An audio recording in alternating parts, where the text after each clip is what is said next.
We are live. What's going on, everybody? Chad with Dorky and 40 RC here with you tonight. Tim from Midwest RC. What's going on, brother? Not too much. How are you? All right. Yeah. Don't try to watch yourself and talk at the same time because it's way behind. I muted it. Oh, yeah. All that. I was mainly doing too. it for the chat. Thank you to all that are joining us tonight. Just a little preemptive stream here. Tim and I are on an adventure to give you guys some more content together. Maybe do some kind of weekly, bi-weekly show to interact with the community more and all that kind of stuff. And, you know, it's kind of like a round robin thing. We're going to do kind of the usual recaps of our weeks, what we're working on, take questions and answers, all that kind of stuff. So a shout out to everybody that's out there. What's going on, Tim? Let's tell me what happened in the past week of your no prep life. Last weekend we had list racing here. It was my second time, I think, racing at with this club. They're pretty local to me, but normally I travel more than I race local. So I ran pretty good. Still learning the R1 stuff on the tracks that don't have a lot of grip, so that's taking a little bit to get used to. You made it onto the list. Yeah, I think. And then worked your way up, right? Yeah, I made it on there, and then I think I'm 7th now. So they only do 3 rounds, so right. I would have made it further, but which is fine. I mean, I'm not about the list racing anyway. I'd use it for more as a test and tune stuff. Yeah, that's kind of what we had because we have our last 2 list races have been canceled, which has been good, especially after this week, considering how bad my week was when it came to the no prep stuff. So last Sunday we had a test and tune and a cache. Not very many people showed up.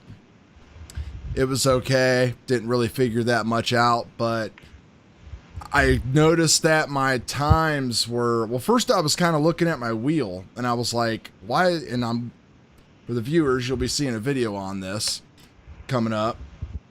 So I was looking at one of my rear wheels and I'm like, man, it looks so crooked. What's going on with this thing?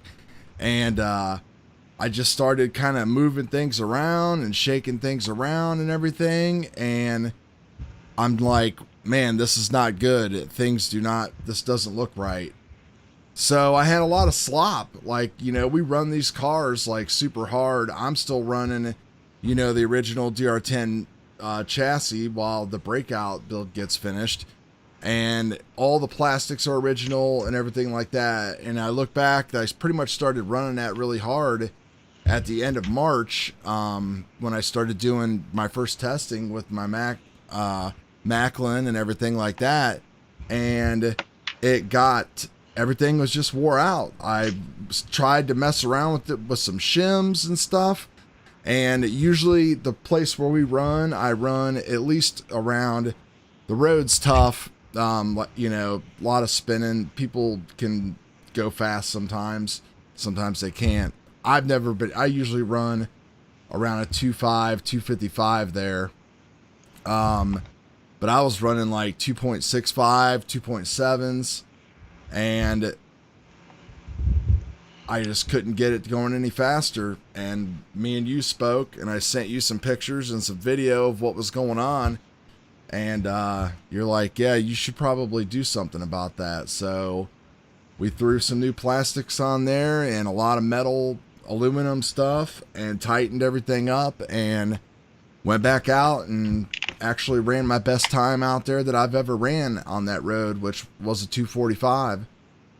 So was pretty happy about that. But then my last rip of the night ended in travesty, straight into the curb, so hard that the body got creased. I've never creased the body yet. It was stuck in like a storm drain. That's how I got my DR. That's how I got Becky's DR10. Yeah. It was a rebuild from one of those storm drains. Yeah. So $25 car.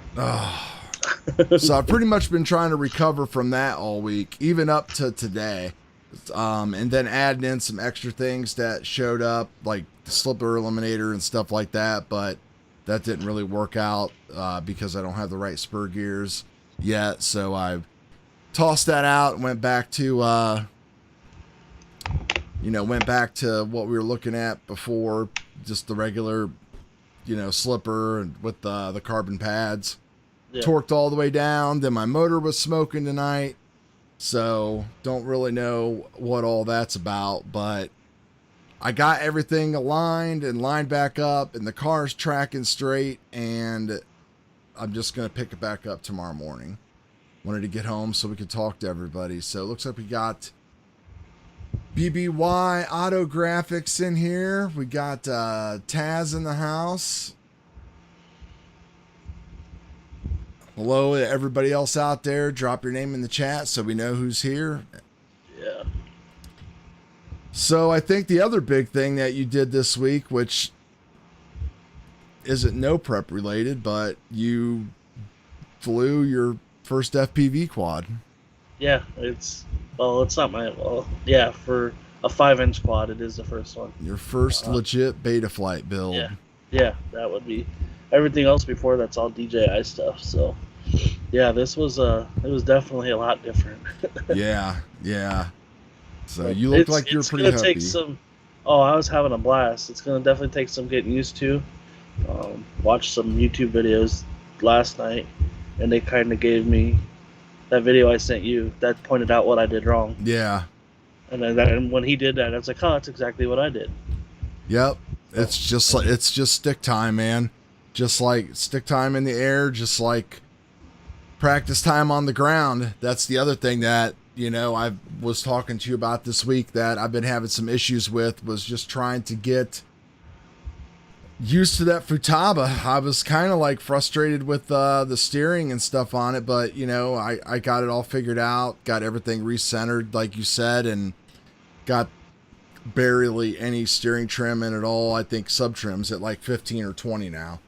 Yeah, sub trims don't matter. You don't want a lot of steering trim. I try to keep that at the bare minimum. Yeah, I'm at 0, and I've got I think I said 15 or 20 sub trim, and it's good. So the road out there also is, again, the left lane out there from all the rain that we got the other day has a lot of debris and stuff down there at the closeout at the end of the run. So I've been having the run in the right lane, and the end of that right lane is just horrible. So you haven't got to the point yet where you went out and bought a backpack blower? No, I'm not that committed like you are, running that running the blower and stuff like that. So yeah, that was I bought my first one was a little electric one. It lasted like one day. Oh. Like this ain't good enough. It's not blowing it good enough. So right. I forked out the money for a $300 backpack blower. Oh man, that is commitment. That's for sure. So yeah, I used it last weekend at the local track. They're like, "What are you doing?" I was like, "Oh no, you guys in your little electric blower. I got this whole track." It makes a difference. It does. Big difference. And I thought the track was worse than what it actually really is. It's just, I don't know if it's from all the FedEx trucks and stuff in there. It's just like, there's no grip.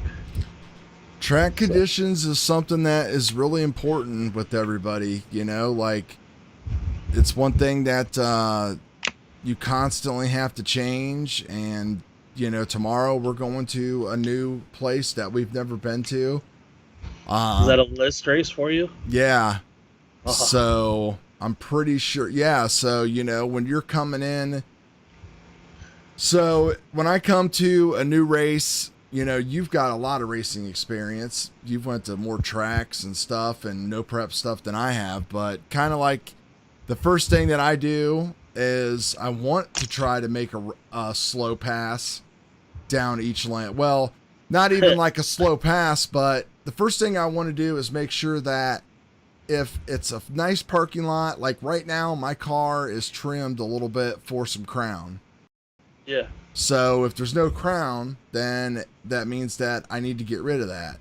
So need to, do a couple slow passes up and down just to see how your car is kind of moving and shaking and stuff like that. See if it's something that you can fix with steering trim, or see if it's something that you're going to have to try to wedge out. Sometimes you have to make those kind of adjustments. And that's before we even get to talking about the power that we're going to have to be putting in our car. Yeah, I try to do a run with not going full throttle. I'd say that doesn't happen 99% of the time. I just send it down there for some crazy reason. Like tonight, when I was testing, I just turned off all my turbo and everything like that and was just running the 5 stages. So, I know you're on the R1 now, so you just do like a little change in the remote, basically saying how much power you're putting into it, right? Last weekend I actually took a lot of the timing. That last weekend was the first time I ran it since I ran it with you. Yeah. So I took a lot of the timing, and when I say a lot of it out of it, because the place wouldn't handle it. So does that have timing after 100% throttle, or does it have like a boost and a turbo? It's got boost and turbo. Yeah. See, that's what the Tekin has, that, and the Hobby Wing, but I haven't ran the Hobby Wing for a while, so now it's like I have to get used to getting that back to learning how to use that again. Next one to try. Hobby Wing will be my next one. Yeah, I've got it. I love the Hobby Wing stuff just because of customer support, as I've always had really good luck with. Yeah, and I mean, their software, they're constantly, I see how often they update their stuff. Like they're pushing updates out to the app on the phone at least once a month. So, but nobody's won big with them yet. I guess it'll take their time, and then there'll be a run on Hobby Wing. Yeah. So, like that guy last weekend with the R1 Yeah, now there's a run on R1s. It's like 83 miles. That was with a breakout chassis too. Well, I got one of those sitting right over here. As you can see, this is the current state of the breakout chassis. Almost done. Just got this new wheelie bar mount tonight, and that will be done. I'll get that done, and then we'll be back to it. Oh, yep. It is nice when they're new and clean. That's for sure. How long it's gonna last, I don't know. The way this week, the way I was crashing, man, gosh, I'm nervous to have a carbon fiber chassis. And I saw some guy on the breakout group talking about wanting front bumpers, because it's like one of the only parts that's not available on their website. They just were stock. I wonder if they sold out already. When did you find them in stock? Just Monday. Oh, yeah. I was actually just on here looking because I was gonna. Oh, we can let everybody take a look at us here. So yeah, let's see. Standard parts. Yep. Wait a minute. No. Front bumper sold out.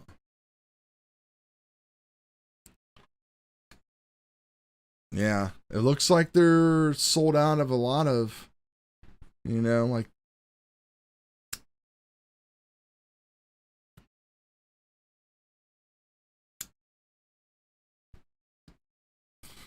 Which one?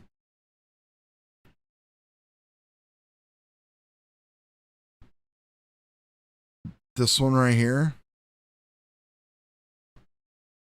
Oh. Oh, so you don't have to use the standoffs and stuff like that. Yeah, I'm all about that, making it a little bit simpler. The way that mine, I've got those I mean, let's take a look at that actually. See, this just makes total sense. Now, they've got the weight box. It's got the same thing on the side, so you can just screw right into it. Because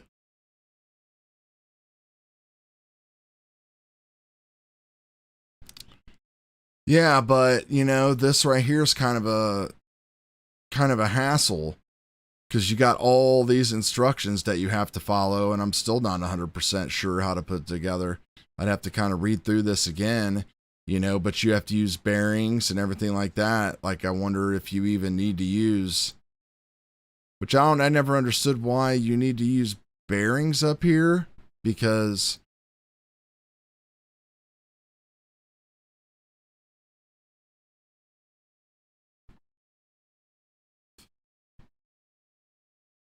I'm trying to figure out even why you would do that though, because this should all be your fixed. Is this where it rotates on the bottom? Okay.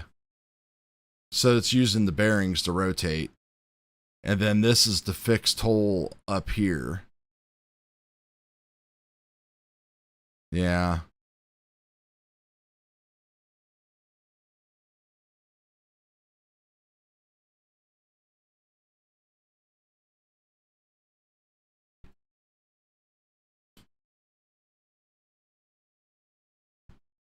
Yeah. Yeah, so hopefully this will be done, and I guess for everybody watching out there, I'll put out some more videos of it. I'm kind of at that point where it's like, well, I want to make sure it works before I show more of what's going on.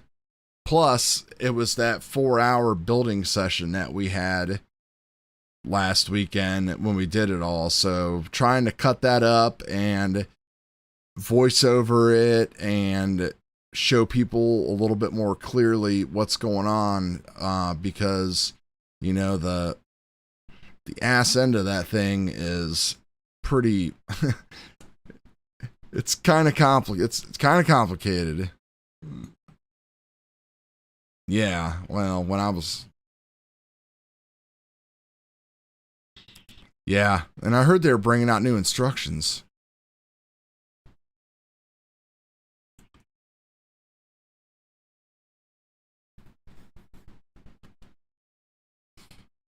Oh yeah. The other thing I got was a little riser piece that I'll switch to the bench view here and you can take a look at that. So it's a riser piece that you can actually stick underneath here, so you can get more shock travel or something. Yeah. This riser block, I saw something like 25 degrees, but I don't know where they would come up with 25 degrees at. So I've got some of the parts. I've got wheelie bar parts here, wheelie bar parts over there, over on the table behind me. So I'm ready to get this thing wrapped up, and it's just gonna pretty much have to set, because there's just really no good way to run. I mean, I could make it work if I wanted to, running the long batteries. I'm kind of nervous on whether or not, I mean, I guess Tim Smith is running the 6300s in here, so I'm guessing the 6300 is going to fit. Did you have one there? I don't have them yet. They're not. Oh, you ordered them? Yeah, they're not coming until mid-August. Let's see. I saw somebody made a post today about it, because he's got the 4350 was her in stock at right, 5-star, right? Right, and the standoffs that come with this were way too tall. Yeah, I posted on there how I did it. I used the stock standoff that came with it for the battery, and then just added a 6mm spacer. Yeah, that's what we're gonna have to do. Because I run the 5800, and And I got lucky enough this week somehow to score one. So I was planning on just running because, like, I've got the 4350 and then I've got my long packs. I can get a long pack in here if I want to, but what I was pretty much going to do was just run Velcro to hold it down, and then You can't use the star to hold it down. I could probably use the stars or the cross. Does the cross brace go in right here? No, it goes front to back too. It does. Yeah, that one's meant more for the Max Amps batteries. Well, that's a bummer. You can run the 4350. Yeah. Which is so funny because I can't get the 4350 to run very well in my normal car now. Oh, it don't fit in there? It does, but it's just kind of ugh. All right. They said that they couldn't hear you for a while. So, take a look at here. So BBY is saying that he's putting all our designs products in his Losi 22S now. Seems high quality and reasonably priced. Our designs. That's the stuff. Yeah. That's what I use.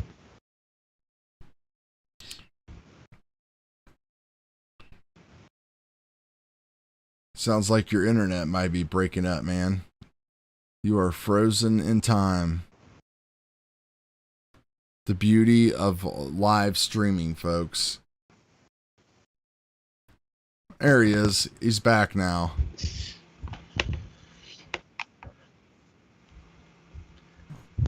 Is it good? Yep, just a little delay. It'll come. Taz is using our designs as well. What is this? What is this art? I mean, I know I've heard of this, but what is this? Our designs.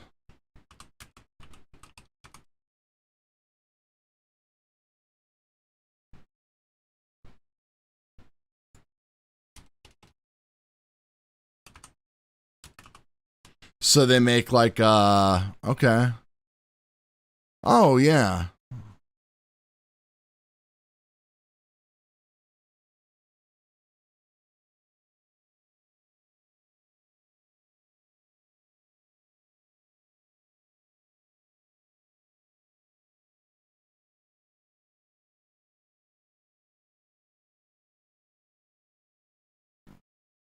On the breakout, right? Okay, so here's all the Losi stuff. It's funny that, like, I wonder how long it's going to be until we see a I mean, all of the cars that oh, I got a better way for us to do this. There we go. All of the cars that have won all of the big races have been B6 based, right? Or DR10 based? Like, no. Mark Vine stuff is all TLR based. Is it? I see a lot of people talking about that, wanting to go that route. I got one, and then I'm buying another one. Did you buy the roller or did you buy the RTR? No, I bought the roller. I've changed a lot of stuff on it already. Yeah, that's the problem, is that, you know, you end up throwing half of that stuff away. And it's gonna look like, if I do the bullet conversion for it, like, which is what I was thinking of doing, to have a decent rear motor car, it looks like the only thing I'm gonna end up using out of it is the transmission. Oh my god! And how much was that? 400 bucks? Like, no, 219. 219. Well, that's not too bad. I'm gonna keep it like stock-ish for a while. I got it set up for 13.5 to run tomorrow, so. So you are running tomorrow? Yeah. Cash days tomorrow. Yep. I hope it's a nice turnout. Yeah, it'll be interesting. Yeah, I hope we just get the race. That's all I want to do. I mean, it would be nice to just see everybody. Like our turnout last week for the test and tune was pretty bad. We actually had more 13.5 people than Outlaw people. I mean, I told you that. It's like to the point where it's like, should I just run a 13.5 so I have another opportunity to make money?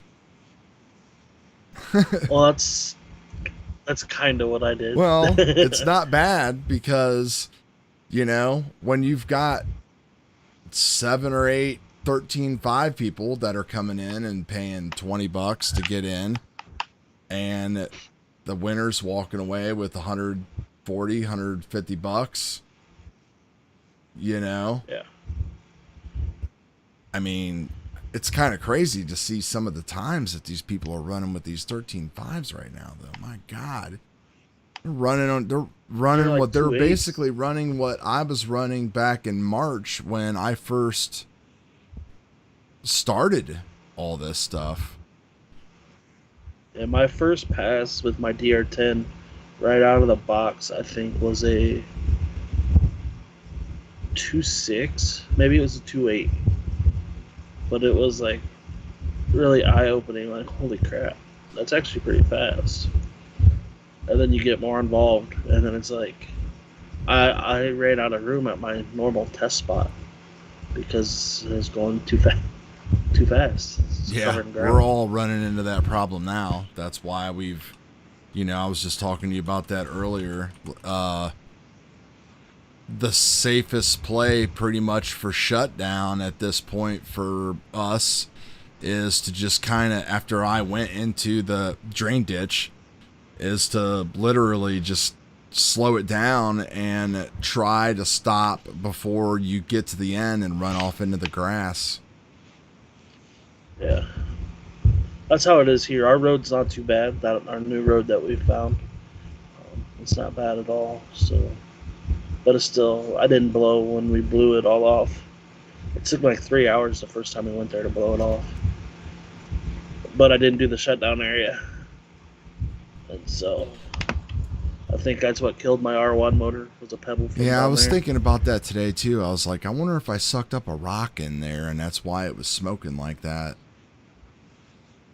It could. I mean, you'd be lucky it wasn't the speed control or something. Did you check your cat Yep, pack? cat pack's good. The smoke was definitely coming from, because I saw sparks coming too. Oh shit! You're getting the Yeah. whole show. No, that's not good. but it seemed to still be rocking it. So I had a little bit of an issue, like I said earlier in the stream, getting stuff running this week and getting it back to a really great point and then having a wreck. And then today when I was out doing some testing, I saw smoke and sparks coming out of my motor, but now it's fine. Or it was fine, at least. You know what I did, though? When I went back out? Because I went out, came home, took a nap, and then went back out. And when I went back out, I left the body here. So I really didn't get to give it, like, some good rips. Yeah. So, yeah. It's so hard to run without a body. But at least Some guys do it here. I don't know how they do it. They were doing it last week, like full Man. rips. And I'm like, how are they not I watching? had everything turned down big time and was just kind of, I had all the turbo turn off and I was just running the 5 stages. And I was like, well, I'll just work on my 60 foots. That didn't mean nothing. I could talk about working on 60 foots all the time. That's actually one thing I haven't got done. I need to. That's where my car is losing it at now. That's how Mark beat me when I went and That's raced where with you. everybody's losing it, you know? I mean, that's where everybody's focus is to try to figure out how to put more power to the ground. And I guess it just comes down to the tires that we use, man. Either that or the people prepping. I mean, people talk about having their prep game on and everything else like that. But what do you do when you go to a race where they won't let you use prep? Yeah, I haven't been to one of those yet. My eyes are watering. Allergies are killing me today. So I was yesterday at the eye doctor. I couldn't see crap for like 3 or 4 hours. I was supposed to go there this morning, but I canceled that. Time for glasses. Yeah. Gotta make sure you get some cool sunglasses though, bro. Actually, we're just gonna do driving ones. My eye doctor's a pretty cool guy. He's like, look, I could tell you that you need to get bifocals and this, but you're probably not gonna like them, and you're not gonna do this and do that. So you should just get a pair of these for driving. Wear them when you drive. You can still see fine.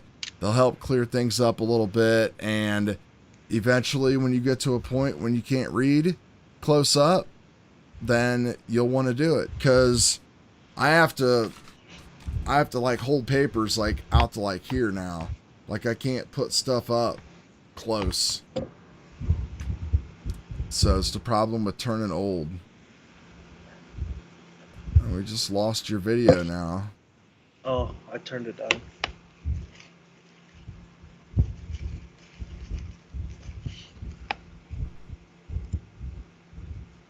Hopefully I don't mess up with everything. There we go. Now I'm small. Sorry. I didn't think anybody wanted to see me blowing my nose. Oh yeah. That's the tough part. Now why does it keep on putting you back? Stay right there. There we go. Now all of them are probably messed up. Oh, that's alright. So we are 10 viewers. Yeah. Really? Not too shabby. Everybody's pretty. Gotta get that chat. No, everybody's quiet, man. Nobody's chatting. It's all saying what's up again. What's up? So I guess my plans for this week, I got a busy week coming up for RC. The problem is the in-laws are supposed to be here next weekend and later on this week, and that's going to put a damper in my plans. So we're starting tomorrow. Tomorrow I'm going to go and try running the car, make sure the motor's okay. Because if the motor's not good, then I'm going to have to come home, and I'm probably going to have to put I'm not going to take the Trinity out of there. I really don't care. So I think I can do good with the 4.5 Macklin. So I'll throw it in there, or the Hobby Wing, one or the other, and I'll just try to take a beating from there. Yeah, I mean, I'll crank the timing all the way up on this thing and just kind of see what it can do. So wake it up a little bit more. Hopefully though, the Phantom runs good and I run a good base time, and I'm happy because the indoor track, guys, is set up for off-road tomorrow. So since I've been playing with this buggy stuff, originally how I even got into Nopreprc was I bought a Slash to run out at the local track last year. I bought it in February, had it ready to go. COVID hit, had to shut down the track, and then we all turned our Slashes into Nopreprc drag cars. So that's pretty much how my story goes. But originally I stopped out there and met Rick and Jimmy and everybody else, and I'm like, hey, I want to race. I want to buy an RC10 and race it. I want a buggy. And they do buggy racing out there. So tomorrow's going to be off-road. I've got buggy stuff coming. I basically just built 3/4 of a buggy. Did you order a new kit? Yes. Because the best way to start. The builder's thing only doesn't come with the gear diff. It only comes with the ball diff. Yep, Comes that's what with I more thought. springs and stuff like that, but so I got that, got a motor, got a Phantom 13.5. You're running 13.5 and a two-wheel. Wait a minute, 17.5. 17. Yeah, As I say, holy crap. yeah, they got a they have no 13.5's 4-wheel drive, right? Yeah. Yeah. They want to talk about getting a 21.5 going because That's if you do 21.5 fixed timing, like the Hobby Wing system. that's what they with want to do. Dude, that's sweet. They want to do that because of cost and because people come in, and I guess a lot, I don't know, I guess a lot of people want to race buggies, but then they see how fast they're actually going and they're like, well, I'm never going to be able to do anything, so I'm not even going to do it. Well, even a 21.5 buggy is still going to be on that Hobby Wing setup is still more than what I can handle on an off-road track. Wow. And so it's like, oh, dude, 10 scale off-road is like my Heelys. Yeah, I suck. And There's some. this will be on carpet. Yeah, I'm not. I always, when we go race carpet, it's always got a buddies run a ride stuff, and I get frustrated because this stuff isn't up to par Yeah. with the electronic wise, so I get frustrated with it. So Well, it's going to be a toll. They race on Friday nights. On Friday nights. I didn't see, that's the thing, man, is like, Yeah, it makes it hard, so I can't do it's it. like Sundays, you know, like I like to lay around and like not do anything on Sundays, but it's just like, you know, during the winter, but it's like you know, I'm like it's hooked into RC big time right now. Like I was FPV years ago. Like it's all I think about. It's like all I want to do. And I know I'm already thinking about the fall and winter. Like I know how sad I was last year when Nopreprc was done, and you know I drove the X-Max around the yard a couple times and was like, ah man, this sucks, you know. I get depressed. Yeah, so I'll be able to do finally something I always wanted, and be out there with them now that we're all like friends and stuff like that. So I'm going there tomorrow to check it out and watch them and just kind of take a peek at stuff and see and ask some more questions because I want to get, well, you can't, that's just like everything else, you can't get hardly anything right now. Like I went on Raw Speed last night and was able to get some tires which were pretty good priced, I should say. I thought buggy tires would be expensive, but I was pretty impressed with the pricing. I also bought some of those front ones to shave down for the Nopreprc car. I had a buddy of mine ask me about that, I want to try it. and I think we're gonna buy a bunch of wheels, and I'm gonna take them to work and cut them down. I don't like the buggy dish wheel. I won't do that. So I'll take the time and cut them. The other guys are doing it. That's the problem. So that means I'm automatically at a disadvantage. You gotta cut them down on a lathe or something, or even a Dremel. I gotta look and see what, I gotta get a closer look tomorrow and see. They're super small, so they're cutting them down for sure. Because he had to cut, I told you, his body, his C7 is running so low, it's cut all the way up to where the sticker is. Did you see Todd's that he posted in the... I saw the pink one, but I didn't take a super close look at it. You gotta go look at the nose on that thing. So is he doing this? He's doing the same thing. It's up past where the front... Yeah, it's up past... It's almost... Yeah, it's past the grill opening on the Corvette body. You know, and I was that one guy I was telling you about on YouTube the other night, he's using touring car shocks now. He's using short drift car shocks for travel, You don't smoothness, need travel, really.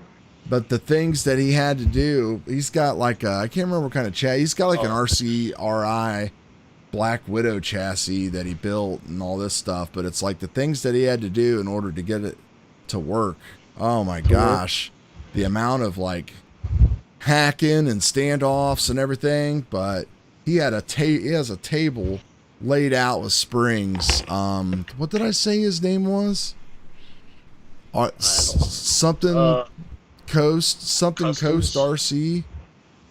North Coast RC or something. Yeah, something like Let me that. find him for everybody. It's the first no prep stuff that I've actually came across. Northside Custom RC. It's like the first There you kind of go. no prep stuff I've came across that I like. Like there's no prep content kind of all over YouTube, but not much of it's very good. So let's see. Saul's asking. We got our first. Yeah. I see that. We got our first So question. let me quit talking. So let's see. Saul, so he's got a 3.5 Phantom. Can't wait to run it. Yeah, I can't wait to run mine tomorrow too. I hope it's still okay. You will be better. You're not going to be like night and day better, but I picked up a 10th when I went from 4.5 to 3.5. So get ready to do some tuning. Then Tim, there's his battery question. Battery IR. It's a good question. It's a very tricky It's question. an expensive question. It's You've got to have an expensive charger. Well, I don't, but I have a good discharger. You got to also blast it though at the same time. So here's my Charge question about IR. The IR fades over time. Like The more you cycle it in a row, the lower but it'll it get. goes away within like minutes and hours. Yeah, if you let it sit. So that's the problem is it'll that go up. like if you're at a race, you need to discharge something at 20 amps and then charge it back up at 20, or discharge at 30, charge it back up at 30, and do that like 4 or 5 times. Discharge at 40, charge at 40. Again, like I But, take yeah, an ISDT charger with a 4S battery, so I'm getting. I seen that, and when I seen that, I was like, man, I give him credit, because there's no way I could do that. I mean, I have a cheap charger. It only goes up to like 15 amps, but I got a Sky RC discharger that does 30 amps. My discharger does, I think it does like 15 or 20 amps. So, yeah. So, I mean, Saul, look, it's a proven thing. It works really good. Where I think it works is when you're at an all-day race. That's the only way that you could do something like that. If you know your time, I can't do it on list racing days. I mean, we've got like, 10, 15 minutes in between round. You can try to do all that work at your house, but by the time you get out there, the chemistry's already changed. You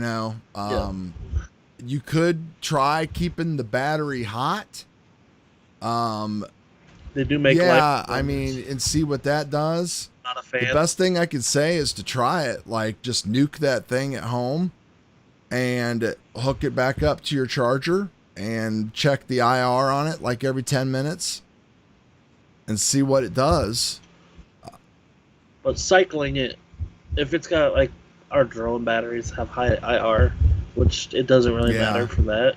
It kind of bugged me when I plugged it in to see that, but I did cycle a few times, and it did drop. Well, every battery you want to cycle some, and they start performing like peak performance after like 5 to 10 cycles.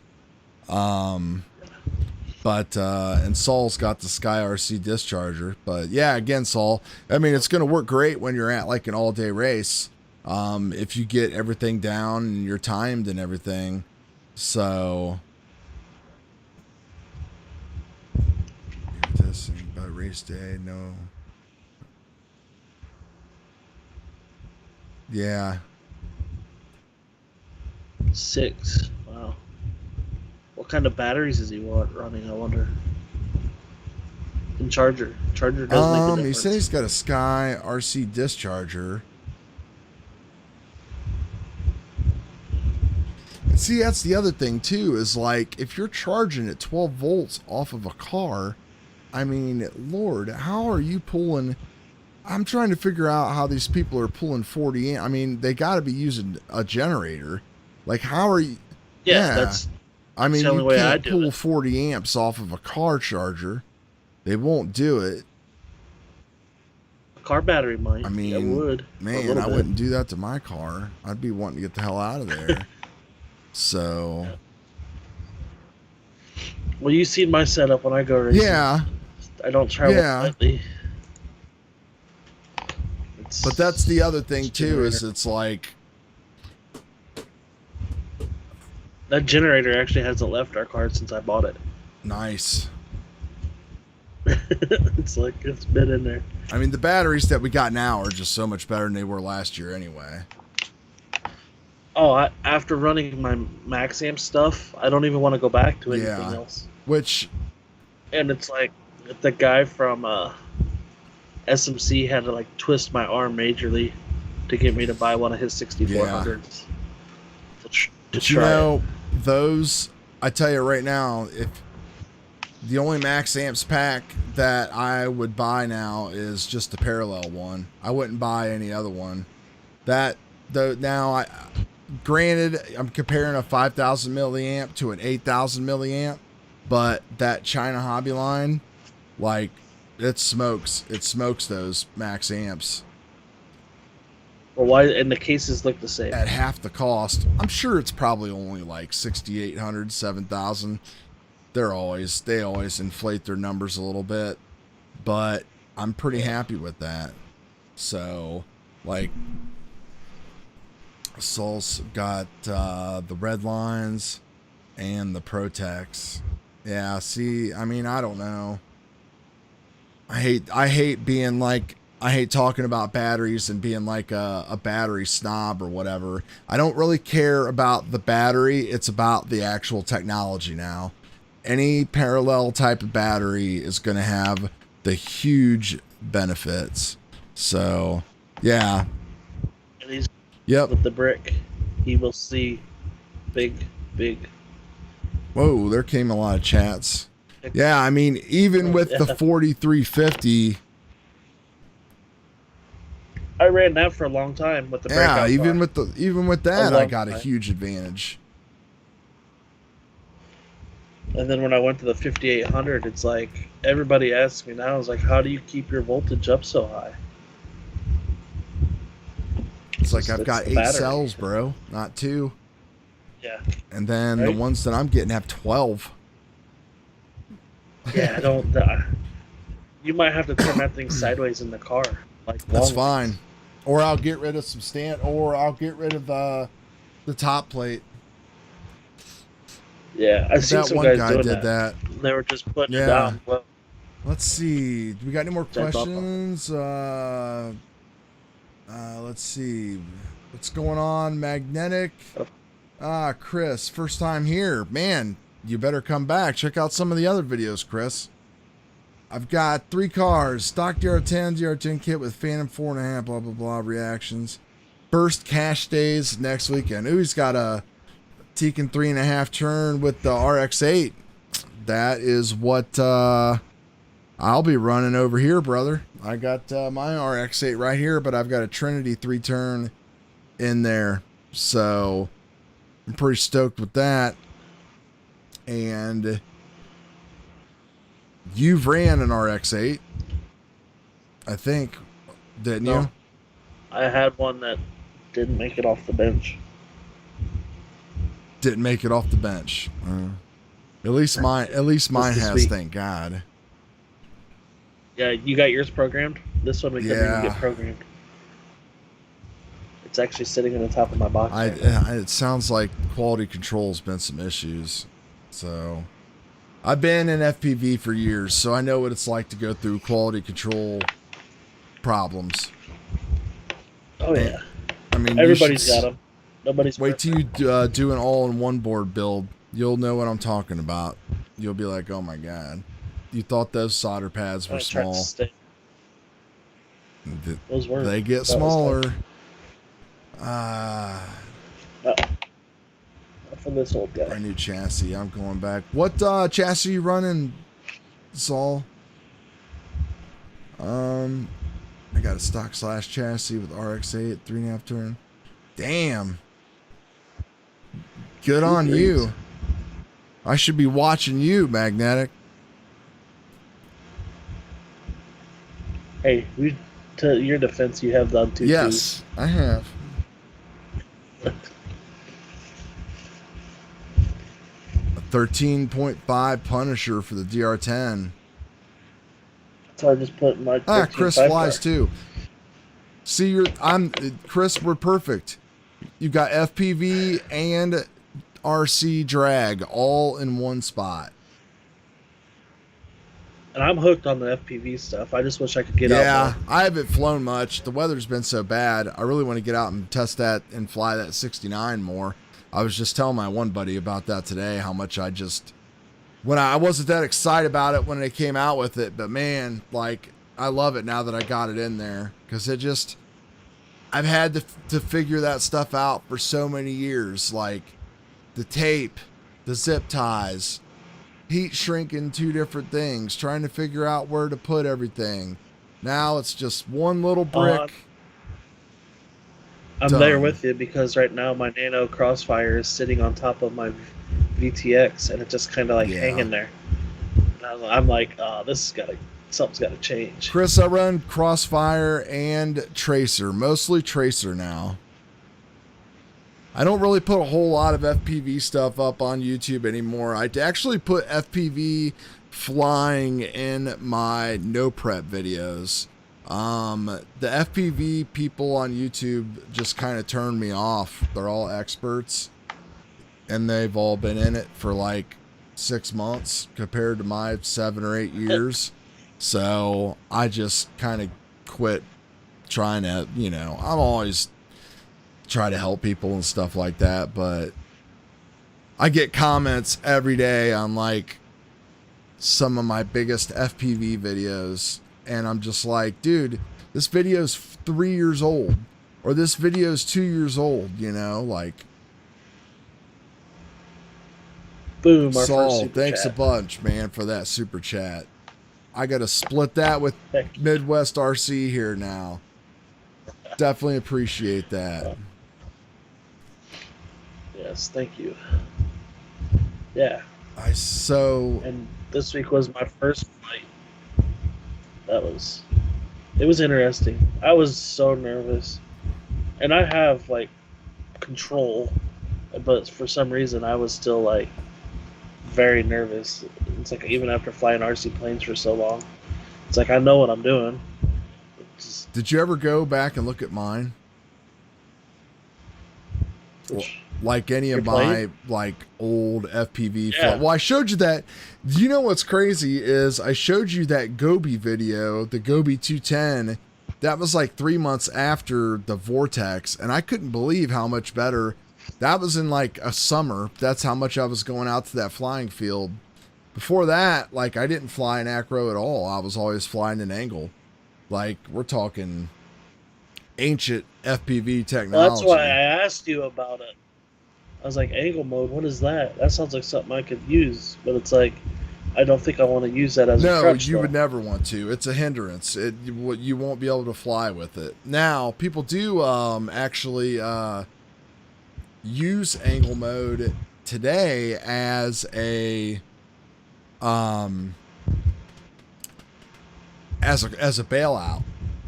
So if you lose video or something like that, you can flick into angle mode and punch out, and hopefully you'll get your video back. You also have to have angle mode set up, I believe, to use Betaflight GPS rescue. So this is the first thing I've flown that doesn't have GPS. Chris made a good point. All tiny whoops are flown in angle mode. So you fly tiny whoops in angle mode, and there's actually different firmwares that you can flash on tiny whoops. That there's people at this guy called Project, oh gosh, what is it, Mockingbird or something like that. He comes up with like custom settings for like all the different tiny whoops and stuff like that. So, but you increase your bank angles and stuff so much Well, I don't know if you watched my video when I pushed that thing clear forward. Just to get a rip, I wanted to see what it would do. So I pushed the pitch stick forward just to see if I could get speed out of it. And it was like, Becky has it on regular video, and the thing was so fast she couldn't even keep it in frame. Yeah, they're super fast. It was like, They're great fun though. But yeah, that's kind of what I do. Yep, Project Martyrbird. Yep, Mockingbird. Yeah, I think I actually have that on my Baby Hawk or Tiny Hawk 2 or whatever the little black one is. I think I have Project Mockingbird on there, which it's actually just kind of like his settings. Saul, could you hold up your max amps brick and measure it? Just want to see if it would fit in my chassis. Yeah, I can go get it for you, man. Tim could Tim could take over. Are we talking about the 4350 or the 5800? Because all I have is the 4350. I have the he has the 5800. I've got 6300s coming. I don't need anything that big. Yeah. What's going on, Mr. Fat Fake-a Boob? Fake-a 808. That's what I was trying to figure out. 4350. So it looks like you get to get your calipers out. Why are you... Oh, there it is. You're seeing him before me. Yeah, all right. Well, that's cool. Let me go get it. We're not professionals here or anything. Not at all. This is the first run of the mill Tim, thing take here. over.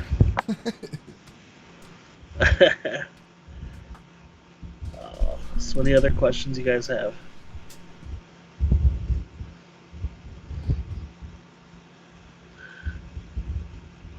$44,905. Yeah, there you go.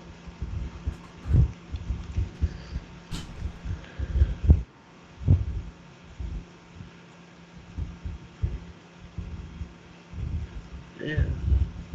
So I ran the 4350 for a few months before I got to 5800.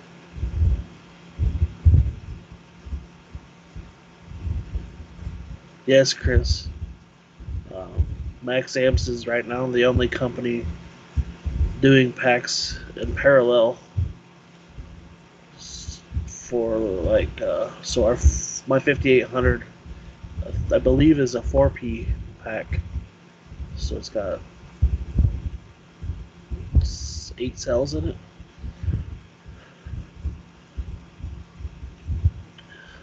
I believe, but yeah, we do that for the Nopreprc stuff to keep the voltage sag down for when we get into the turbo and the boost.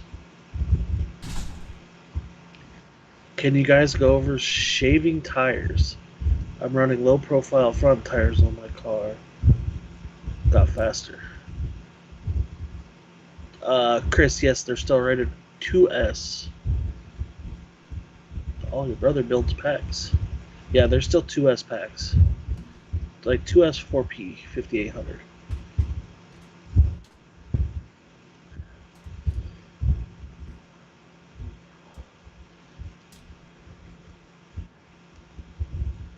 McLean is only a 2-cell 2P pack.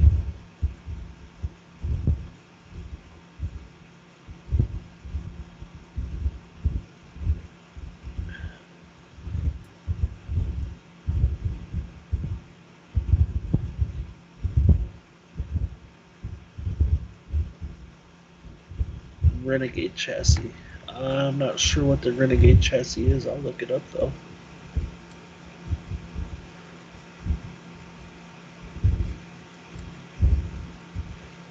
I think he's here.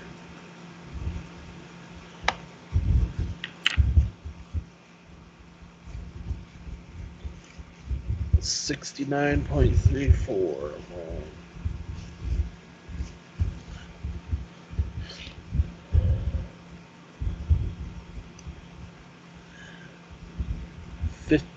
$57.54 wide.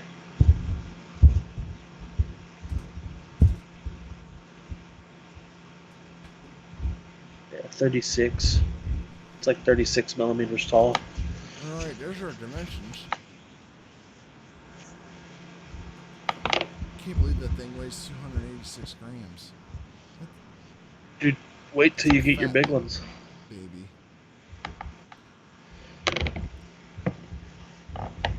Oh, I'm gonna go look up this Renegade chassis he's talking about. I haven't we seen got it. all kinds of stuff here. Let's see. The parallel plaque. Yeah, I haven't seen any FPV. I mean, you couldn't do any FPV parallel packs. They're already big enough, especially on 6S. I think SMC said something to me about that. Insane. Now, I wouldn't mind having, you know, a lot of the stuff in FPV is kind of going the way of, you know, 2S, 3S type of stuff, and that would be kind of cool. I think the 4350 will fit the Renegade chassis. The 58 won't. There's no way. The Renegade's undercover car. Yeah, see, that's a big problem that we're going to be having. I mean, you can see that, like, even, I'm like, even looking at, like, it inside here, and it's like, you know. Turn it sideways. There you go. You want that thing up underneath the battery. So That- is the 5800 the same depth as that? No, my 5800 I run the other way. Yeah. So I said it. But your 6800 you'll have to run like that. I think it's the good thing about that. So go over. Let's see. Try to get over shading tires. I'm running a lower profile front tire, and my car got faster. Yeah, that everybody's doing that. That's. We're late to that game. I am still running my original Hoosiers from my first car. I finally got 2 sets because they're finally off a back order. I kind of want to try to keep it. I mean, I'm gonna try it, but I like, you know, I got stuff coming to do it, but I really like just trying to keep the scale appearance. Like the body that's going on this, I'm actually taking the time to finally do like the windows and the bolts. I did the windows on my 13.5. I didn't do the bolts. So that'll probably be for my Wisconsin body. I'll take the time and do that. For my breakout car. Since Jared and all them will be there. See, Chris is talking about parallel and like the lithium. Oh, 16. Not the lithium polymers. 1860. Yeah, those. That's like a big craze right now, but I just can't stand the way those things fly. They just a little gust of wind and everything. If I fly a micro, man, it's got to be like it's got to be a toothpick class type of quad. Yeah. So you guys keep telling me I need to build. They come built though, don't they? Well, most of them do. You can buy the frames too and just build them yourself. So I kind of didn't research it. I bought one and then sold it immediately. I flew it once. I'm like, the best is to me is my 4-inch 4-ride. I can fly it for 8 minutes on a 3S pack. Where's that at? I want one of those. That's the FPV cycle stuff. It's got the Vista in it, no GoPro. I love it.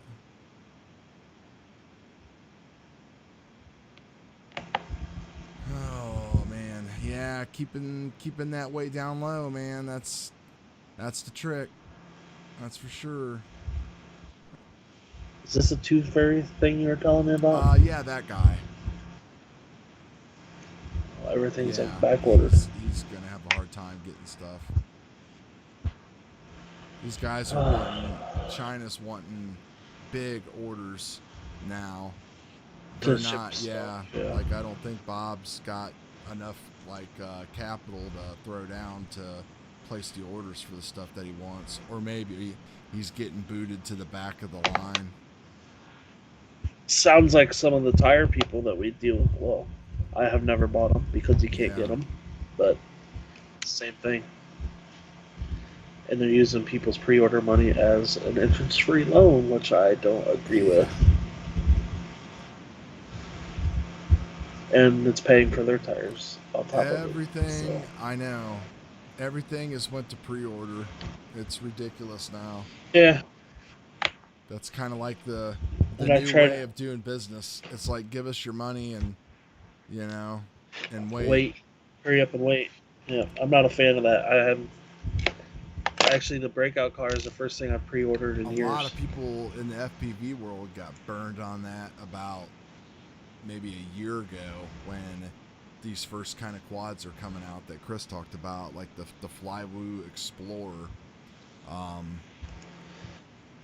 They couldn't get the Cadix Vistas to put in them, so people were pre-ordered, and they disclosed everything to everybody, but they were disclosing like a time frame of like 3 to 4 weeks or 4 to 6 weeks, and it went well beyond that for a lot of people. So, yeah. So I don't use Kickstarter on anything. I haven't. I think I bought a couple. I think I actually either. bought some burger sauce on Kickstarter. Oh, that maybe that I would try some barbecue sauce or something. I wouldn't be forking out $300 or $400 for anything. Give us $400 and maybe we'll get you a 3D printer. Yeah, right. I see a ton of them.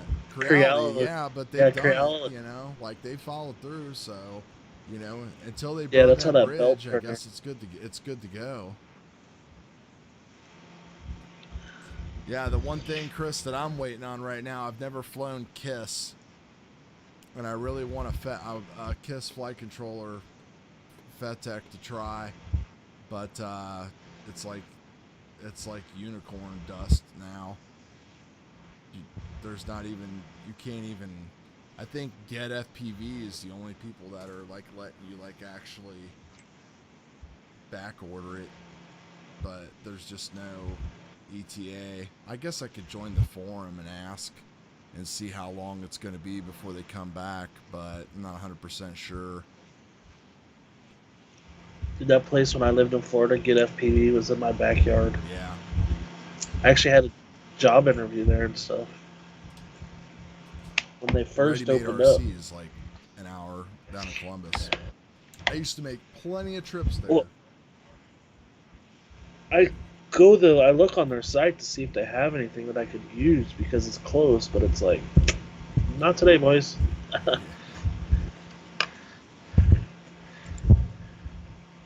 KISS is in a world of its own. I ran beta flight. Yeah, I'm pretty much all beta flight in Falco X. Well, isn't that big FPV thing in 2 weeks over by you somewhere? FPV Fest, yeah, it's going to be up at the flight test. So in a couple weeks in August. That would be fun. It's fun. It used to be even closer. It actually used to be about 20 miles away up in Willard, Ohio. What's your guys' thought on a single wheelie bar? Single wheel wheelie bar? I guess it depends if you actually need the wheelie bar to help tune your car. Is that a thing anymore? Like, I was actually thinking about that when I was, you know, playing out there on the road today. Like, I remember that was big when the 405 or 504 guys or whatever were on last year. They were talking about tweaking their bar to get it to catch and steer the car for them. And I don't know. Do you do that? Have you ever done that?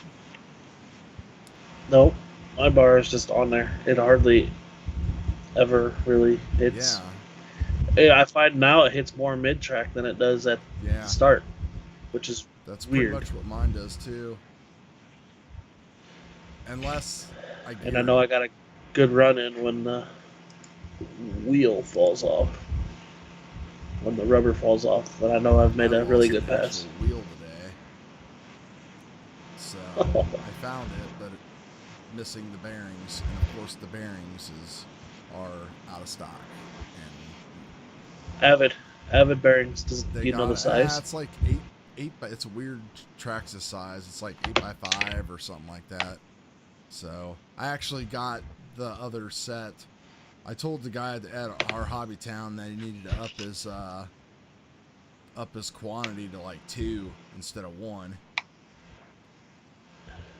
Oh, to Yeah, carry yeah. stuff. So I actually lucked out because I know I needed one. I mean, I was hoping to get this done tonight or tomorrow, but you know, again, it's probably not going to happen until maybe tomorrow, or tomorrow night.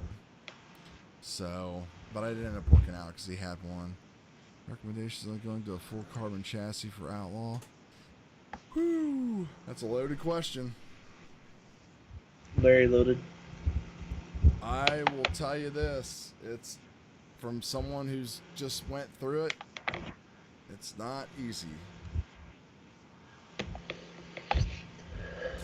Yeah. Find somebody that has one close to you and let them help you, or I guess I hate to say it, but buy a bullet roller.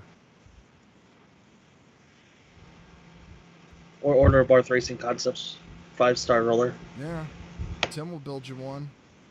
I'll build them. I like building. I like building almost more as I like racing. There you go. Go to Barth. I've built DR10s. I've built a ton of stock just DR10 kits. Well, you've built winners, so we know that. So I think if you guys, I'll go ahead and pull that up just in case you are interested. But if you go to Facebook.com and do a search for Barth Racing Concepts, so you can see a lot of people that have won on cars that Tim's built and sold to people. Then he also has an Etsy store on here too for some things that he does. As linked as the Etsy stores right here. But call him, not me. I'm not building it. Hell no. What a dud. Next time I'll be building it for you. Yeah, maybe. It's just so much to, like, I don't know. You still got a buggy to build, brother. That's fine. Like, step 1, step 2. Yeah, sure. Step 3, like, I can build kits, that's fine. But, like, when you gotta, like, figure all this stuff out and mishmatch it together, you know, that's when it gets difficult. And I just look at some of this stuff and I'm like, I look at those nice pieces that they send with that car, like the aluminum stuff, things like that they have on there for sale. And then when I look at the car, I'm just kind of like, well, why did they do all this way? Like, why didn't they just make this out of aluminum or that out of aluminum? I know stuff gets expensive and stuff. Yeah, it's kind of with, like, wheelie bar mount in the back. I wish that would have came stock aluminum instead of printed. Yeah, well, I mean, the printed one works, plus but we're early adopters, so now they're on version 3. So you basically have version 1. I've got version 2, and now they're on version 3, basically. You know. hey, it's better than being stuck on version 1. Right. I mean, I'm if you're gonna go through the thing and you don't want to have someone build it for you, I mean, look, I think Breakout and Bullet is really the only ways to go right now, because they're the only people that can support that so far. To have the customer support, right, and could support the industry. You know, even when Bullet puts out chassis kits, they're on eBay, and they sell out within minutes of being posted on there. Yeah, it's like, holy crap. right. And I'm not a fan of that kind of carbon fiber that he uses. It's very weak. So I got a buddy that's got one and it's broke it twice. So if you're gonna order a bullet, order extra shock towers. That's all I'll say there. He said he's gonna get a tarp. Tarp's good. That's somewhat local. Actually, it's probably pretty close to you. Yeah. My DR10, I had a DR10 tarp. That was pretty good. He's got a B63 waiting for it. That's what I just built too. That's what all that is. The 6.3 is super nice. I got another one coming for a real RC10 B6.3. Now if it just had a, well, it's kind of gold chassis. It's kind of gold. It's not really gold, but Hey, just get a gold chassis wrap for it. Chassis protector. man, I can't wait. It's gonna be so much fun. I love racing indoors. I just wish they didn't do it on Friday nights when I was at work. Yeah, ours is, I think, like I said, Sunday, so I'm pretty stoked on that. That kills it for me too. Like the only time I can come race with you is like on holiday weekends Yeah. because of the Sunday thing. That means you're gonna have to come to Fort Wayne. Well, that's Sunday too, Well, though. there was that one race that's coming up. I've seen all these fall races. There was that one in Maumee up by Toledo. Yeah. It's like half, Oh, that's it's not. like That wouldn't be halfway far. for both of us. Maybe we can hit that up. Sometime in September. That's perfect. Did I send that? Did I send that to you? Yeah, I didn't look much into it. Yeah, I haven't looked a lot into it too. I just saw it on like. My mind's on straight line shootout right now. Oh yeah. Ready for that. So Tim's gonna go to Wisconsin and try to win the big bucks. I'll be happy if I don't get eliminated. The second round. It's 2 rounds, so double elimination, so I can lose twice. Oh, he's in Hawaii. Wow. Saw Tar Pit 1.7 here in Hawaii. Running Tekin and Phantom. Was it prepped? I bet. Man, I would say 1.7 so. prepped. Thoughts on the Proline Pinto? Oh man, I don't care. Now my Supra, that's gonna be nice. How is that Supra body? If it's the DR10, awesome. How do you think it would fit our breakout? We can find out. I have it. It's not. It wouldn't be mounted to it, but I can see if like everything width-wise. One of these times you'll have to take a look at it because yeah. I really want to. I hope it looks good. Somebody made some badass wings for it. Did they finally? Oh, that's all right. Yeah. Kevin, I don't remember what he charges an arm and a leg, but it looks sweet. I'll wait for Wings That Work. Yeah, that's the guy that I get all my stuff from. Yep. He's on it too. Oh yeah. Tony's Wings That Work. Tony Evans. He is on it. He's got shipping wise. He hasn't posted for what? Yeah, I noticed that. He hasn't posted for any of the new stuff. Oh no. That's not good. Looks like he hasn't made a wing since the Drive RC Camaro and the Firebird. So he's just missed the Supra then. What else have they leave? Oh, the Drive RC Mustang. Yep. That looks cool too. Somebody needs to nail a perfect truck. Hard to do. I know, that J Concept thing looks so... really hard to do. Oh, Lely got his motor that I... It's 2.5 turn. Oh, man. Yeah, Kevin Caldwell, who does the wings. Chris is going to put the Supra on his DR10. I mean, I guess I can. My DR10 is like my list car now, officially. Yeah, but your DR10 will be a 13.5 car once you get that breakout car going. Possibly. Possibly. Or buy a Losi. If I change chassis, then I have to drop off the list, which Oh, that's right. I Well, don't leave really your care. DR. It's not like it matters. Like, you know, I mean, I know the guys from Michigan last week messaged me like, "Hey, you coming this weekend?" I'm like, "No." Like, "Oh, you dropping off the list? You're number 2." I'm like, "Yeah, I can make my way back up there, I no just problem." want to race and drive and hang That's out with my friends and drive my car. I mean, this is pretty much like what I do, you know, like work, the family, the cats, and like RC, you know, yeah, the house. that's I mean, it's YouTube I enjoy, you know, but but that's the thing too, is like, you know, the people here, the chat. I never had this many chat questions in any live stream that I ever did on an FPV live stream. So bravo to all you guys that are chatting and asking questions and sitting here and joining us with you. So I yeah. hope you enjoy what's going on. And, you know, we've got our ham-hocked background here going on. It's actually an astro picture that I took, because I do I know. astrophotography.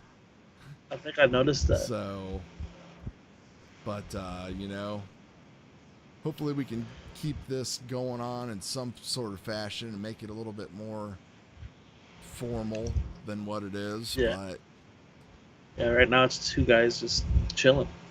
yeah, but like, you know, we met through YouTube. Definitely, And that's now we're like, yeah. you know, long distance BFFs. Yeah, that's. I told Becky that the other day. He's like, "Damn it, we live so far from Chad. It sucks." I know. I'm such a boring person outside of all of this. I am too. I literally go to work, make Some prep. implants. Yeah. That's the... He's asking about what... So, I'm going to pull it back up. SXT, right? Yeah. So this stuff is stocked normally at Hobbytown and stuff like that. Amen. Aiming, the SXT... Beach RC maybe has it. I have to go look and confirm that. I don't even see it on their website yet. So we gotta get Brent. I bet he would be a supporter of the show. It's called Launch SXT, maybe. Launch Drag Traction Compound. Well, here's an eBay ad for it. There you go. Now, I will tell you what. I will be 100% honest. I've tried the Gremlin Goo. I've tried the Bug Guts. I just got in all 3 of Reaction Time products today. The Race Cleaner, the Cleaner, and the Reaction Time Prep. I got this stuff last night at the hobby shop, and they also have a tire conditioner now. And this stuff here, this SXT, is, in my opinion, the best of all of them. And I'm going to go out on a limb and say the reason why I think it's the best of all of them for me is that we aren't allowed to have... We got to have a dull tire. And everybody says that their stuff dries dull. I have never had the Gremlin Goo or nothing dries dull. The only way it dries dull is when I cut it. How I normally prep my tires is I clean everything with brake cleaner, and then I mix about 80% naphtha and 20% Gremlin Goo. And I'll probably do the same thing with the reaction time. But this stuff came straight out of the bottle. I put it on, I rubbed it in. It went dull. I heated it up, and it was super sticky and dull. Looked like a clean tire. I used their tire prep overnight last night, and woke up this morning to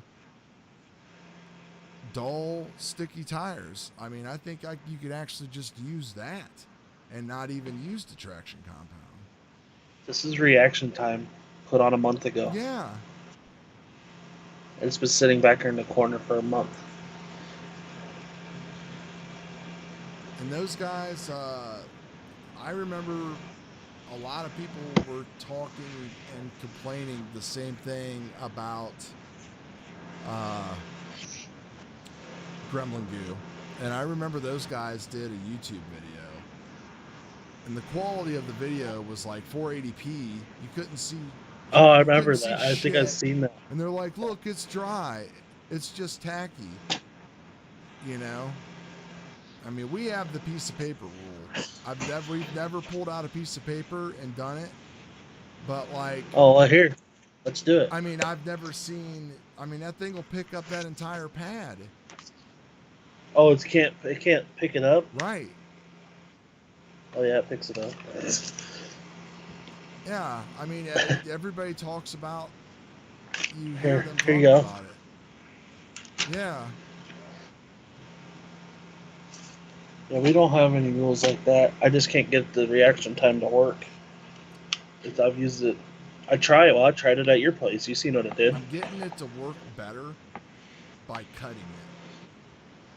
That's Really? what I did with Gremlin Goo. Yeah. I think you were taking your headphones off. So I clean with brake cleaner, and then I've got a SXT bottle that is about 80% naphtha and about 20% Gremlin Goo. And I wipe that on the tires, and it gets them.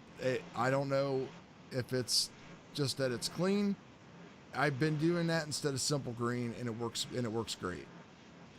But you put the stuff on straight, and it picks up everything in the world, and you're skating on ice again.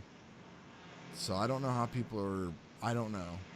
Nobody wants to talk about it. It's all secrets and stuff like that. Here's another good question too. There's a couple good ones in there. So what transmitters are we using for our cars? Futaba 7PXR. Futaba 7PXR.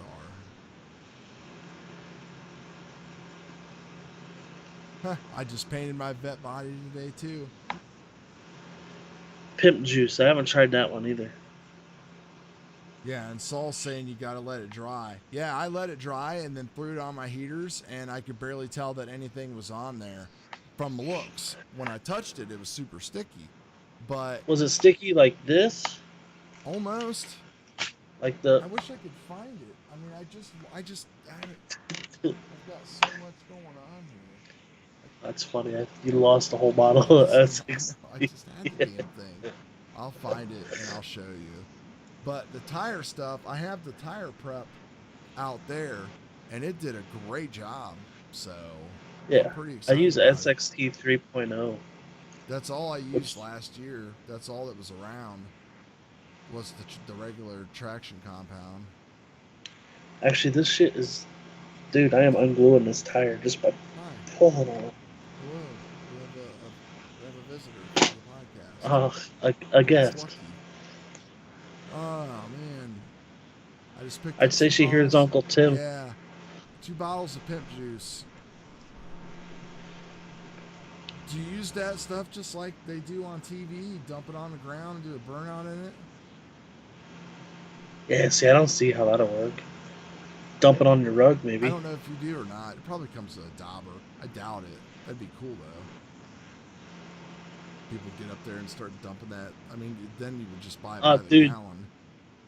Yeah. They do that at those Limitless races on the prep stuff. Oh, that's crazy. They had one of those out by you too not so long ago. Like Street Outlaws was out at Norwalk. I don't know how far that is from you. Yeah. Yeah, see, he's talking about about bug guts. See, the bug guts is a mixture between Beetlejuice, the cleaner, and Gremlin Goo. And it was still it was still too much. That's why I cut mine even more. See here, we can't. They get us because we do best 2 out of 3. So if you prep, you don't have time to re-prep. So it's like, why even do That it? sucks. You can't even put like tire. You got to go right back to the line and go. Yep. Yep. Who made up that rule? I don't know. It's one of the goofy things here. Next year, hopefully, I have my own track here. That's the goal. I have all the equipment except the timing system. Yeah. So if nobody shows up, I'll have 5 good friends out there. Well, we'll all be playing. Right. So Brake cleaner on a piece of carpet. I mean, that's what 99% of the people do. that's what I actually did that for the first time last weekend. I had a buddy that wanted to try the reaction time. And I'm like, dude, you're not gonna get a second good pass out of it. And I was like, but if we take the brake cleaner with us, and then you do a burnout on the brake cleaner and then clean it off, you might get a second good one out of it. So we did it. It worked. Chris said that his DX6R has a launch feature. I've heard that. Yeah, you got to be careful with that stuff. I actually have a 6R video on here That on my channel. Fly Sky Noble is what that other guy I was telling you about was using too. That thing had all kinds of radio tricks built into it. Yeah, that's actually pretty cool radio. I've used one. It's funny. There's probably not a radio I haven't used. Yeah, it was really nice. The thing I liked the most about it was the freaking the iPhone camera mount that they have for it. Oh, it's probably printed? Well, no, it's like machined, but they actually thought about it. Like, it's so nice. It's like a freaking, like, let me look it up here. So you have to pull that bad boy up. They didn't have that when I had it. I like how the steering wheel adjusts from left to right-handed. Because I hold my radio all goofy anyway.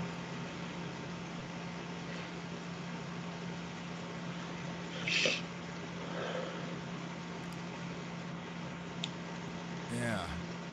Here it is right here.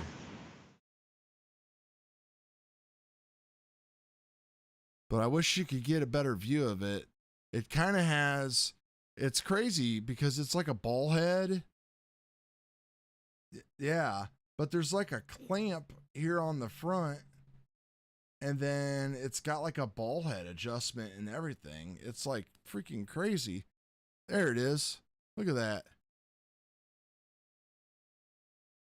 I mean, that is like, look, and it's got a ball head on it. I mean, you could put like you could put up a whatever, like a Canon 50M or something, like if you wanted to get like really good video. But like you know, the slow-mo capabilities would be great because then you don't have to screw around with stuff, like it's all right there. Only problem is then you kind of like, you know, then you're messing with your balance and stuff like that and throwing yourself off. That's the worst part about it. IX12 on full crossfire. I got a buddy that has an IX12. Is that Futaba? No, that's is that Spectrum? Mm-hmm. That's that kid was using that I showed you those for the race cars. That does the video for that. I don't get why they would do that though. When there's so much cheaper radios. Yeah, I mean, unless you fly a lot of Spectrum planes, that's the only reason why I would ever buy one of those. But throttle the curve. X5C. Yeah. Throttle, there's actually a little bit different. It's not a throttle curve on Futaba. No, it's the speed. Yeah. So basically you can manipulate the speed and you can put in like how many different speed ramps you want. And then up to 3. Right. And then how So, I mean, I tried to like make the best comparison to think about it. 3 stages, and you really don't put a time in. That number on the side is the time, You actually. gotta like time it out though. Yeah. Like it's not like if you put it at this, it gives you this. So I think the longest you can get out of it is like 3.5 seconds if you really wanted to. I think you could slow it down to 3.5 seconds. That's crazy. I ran the DX5C up until I bought the Futaba, and I would still be running it if I ran all McLean.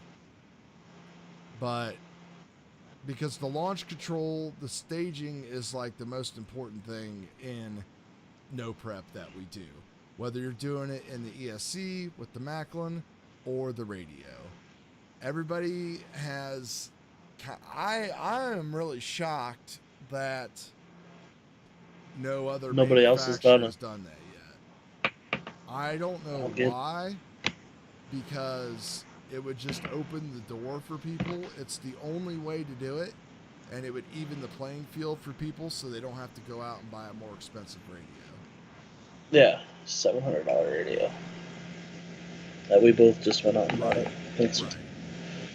And so I don't know.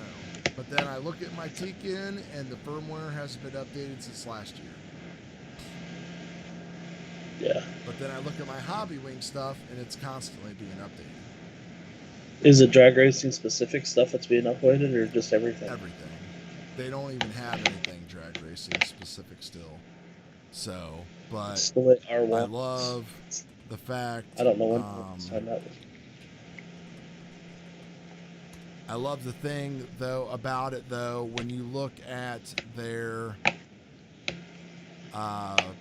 firmwares, they've got, let's see here, I'm going to pull up their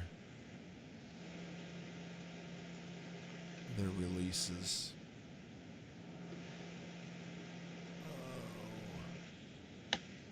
Quick, somebody take a screenshot. He doesn't have the glasses on. He needs those readers. There goes my thing.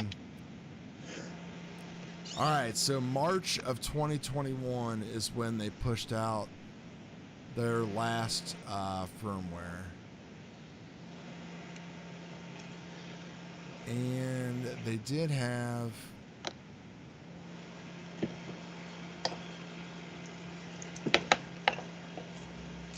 They did have change logs.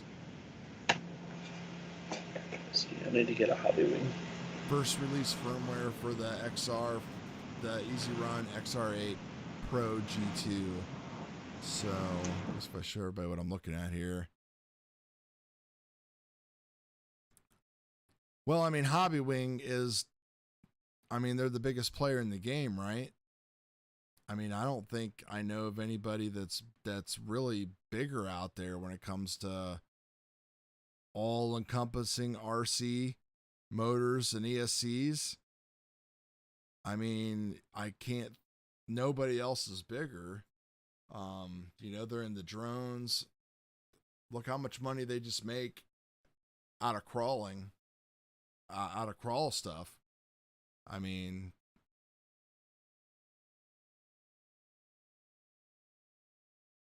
yeah.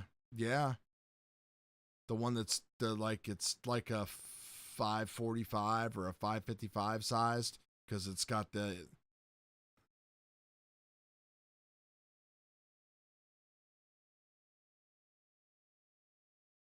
Yeah, so they're always coming out with different stuff. So I wish I could find the old stuff though, just to show you the change logs. So that's why I really dork out on when I see stuff like that. So, because that means that like they really care. Their 8-scale motor speed control will handle a 2.5 turn.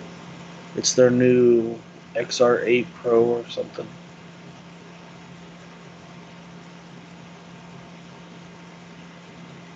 Yeah, the IX12, you can watch YouTube videos at the same time that you're flying. play music, all that stuff.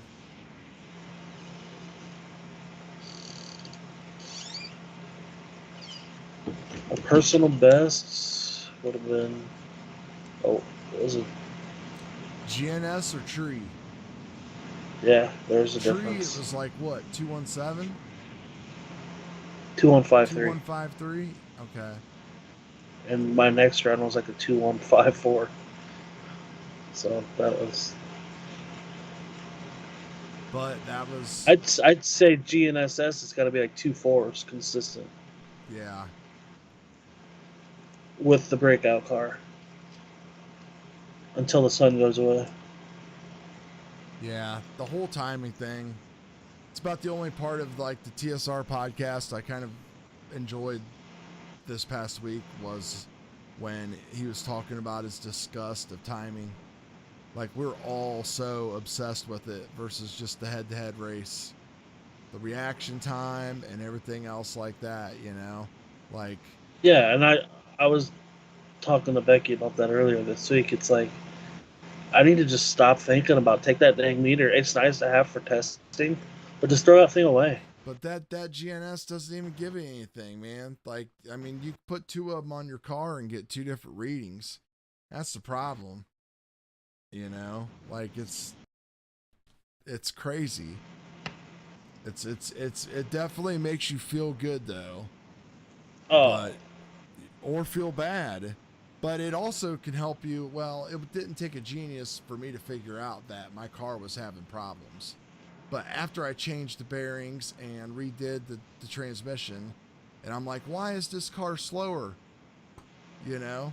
Then I'm like, well, the thing is like rattled itself apart now. Like, it's time to do more. I peeled back some layers of the onion and exposed some more problems. And a lot of that stuff that you put on there metal is still plastic on our DR10. Like, I did the steering rack stuff, but that's about it.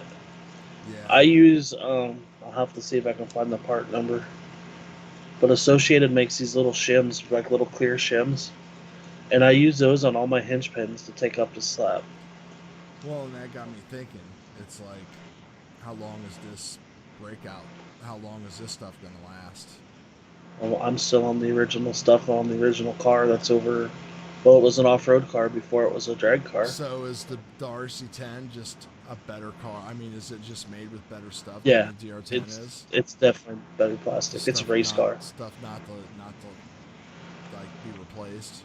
Yeah, I mean it'll wear out. Everything wears out, but it definitely takes a lot longer to wear out.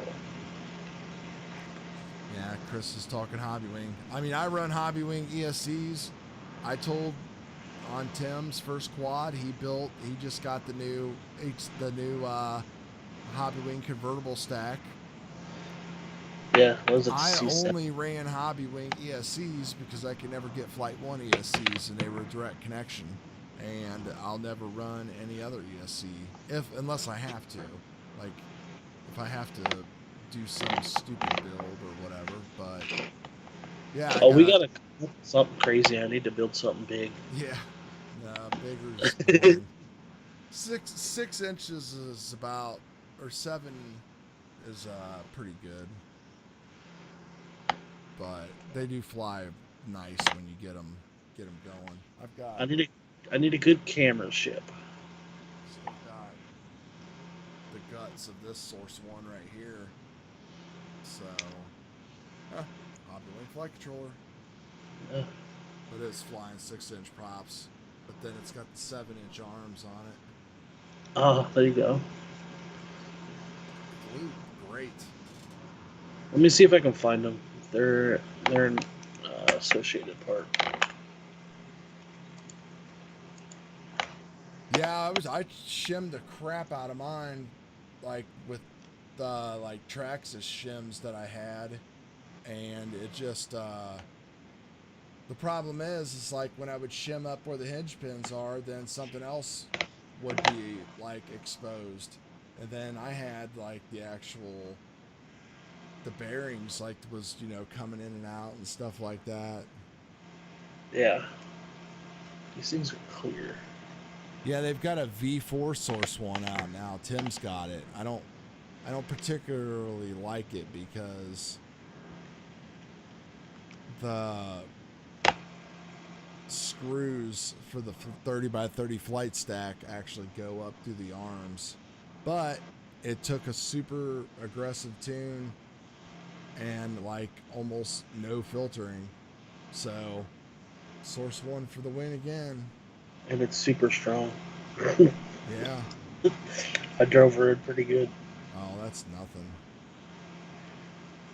And I was going through my box, like, cause I made my own like little flight bag, and somehow I have 3 extra sets of arms for the thing.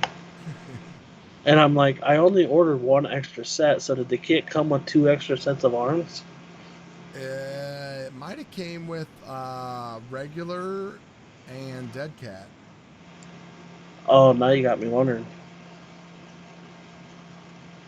What's the difference? The dead cat will kind of like a dead cat, so you don't get the Oh, GoPro in the view. yeah. Okay, I know why they call him Dead Cat. I've seen a video of I this. hate saying dead cat. Yeah. But you know why? Have you seen that video Oh yeah. of the guy? Okay. I'm like, what the heck? What kind of sick guy does that? Dead cat.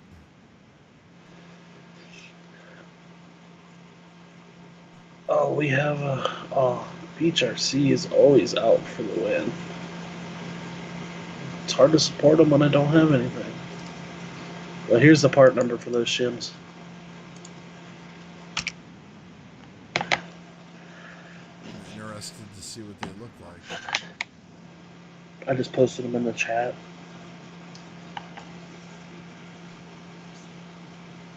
Associated. Paste. They're nylon. They're like, Oh. you probably have some with your kid. Huh. That's even what they call them. Nylon axle shock hub spacers. Yeah, buy a couple packs of them because you'll go through them.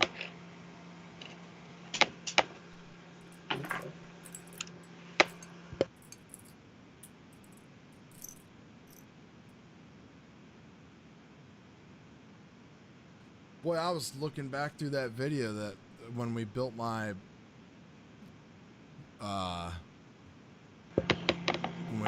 car last weekend. Man, I can't believe how bad they messed that transmission up. Who?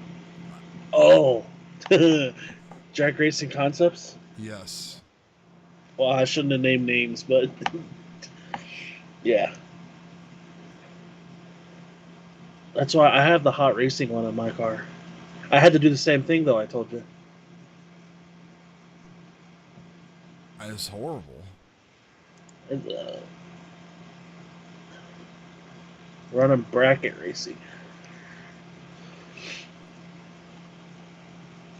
Well, I've seen it a few times. I've never partaked in any bracket racing, but I did just build a 13.5 car, kind of for that reason.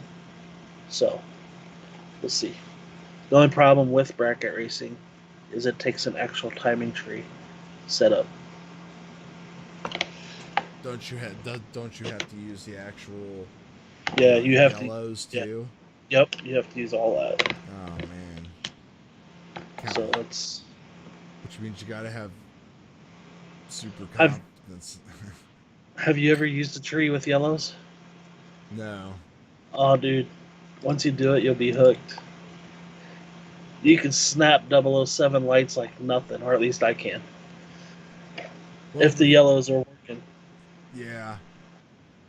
I don't really know what I would like anymore at this point.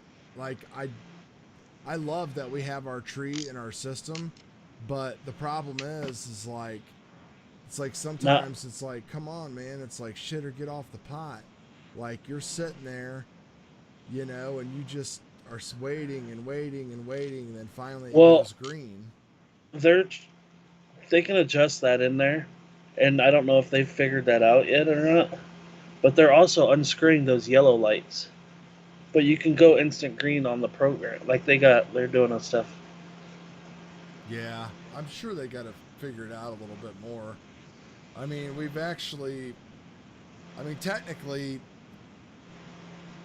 I'm pretty sure that race you were at was the first race that we even actually had times running. Okay. So we'll get it. It's trial and error. Big Chief took down a 405 RC cash days with his RC Crow mod. He won another one?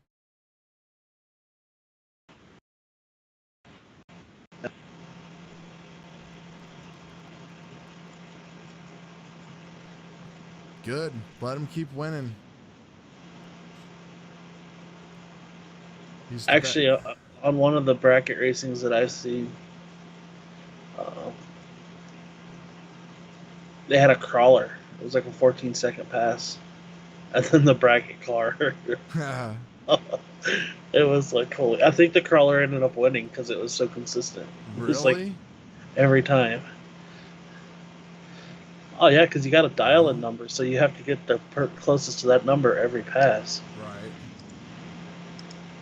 So that was actually at 5 stars. They had a video of it, I think. Well, I really liked what, you know, I liked everything that hey, I just found the wireless scale system in stock somewhere. But it says usually ships in 2 to 3 days. That's kind of scary. Sketchy. Where's it at? On Amazon. Some joint. Is it Prime? No. Let me check my backup place. You ever? Okay, I know you've heard of the place because every time you say Michael's, I laugh. But Michael's Hobbies. Yeah. When you say Michael's, I'm always thinking about the craft place. The craft place. Michael's RC Hobbies. I think I might have checked there last night. They're in Florida too.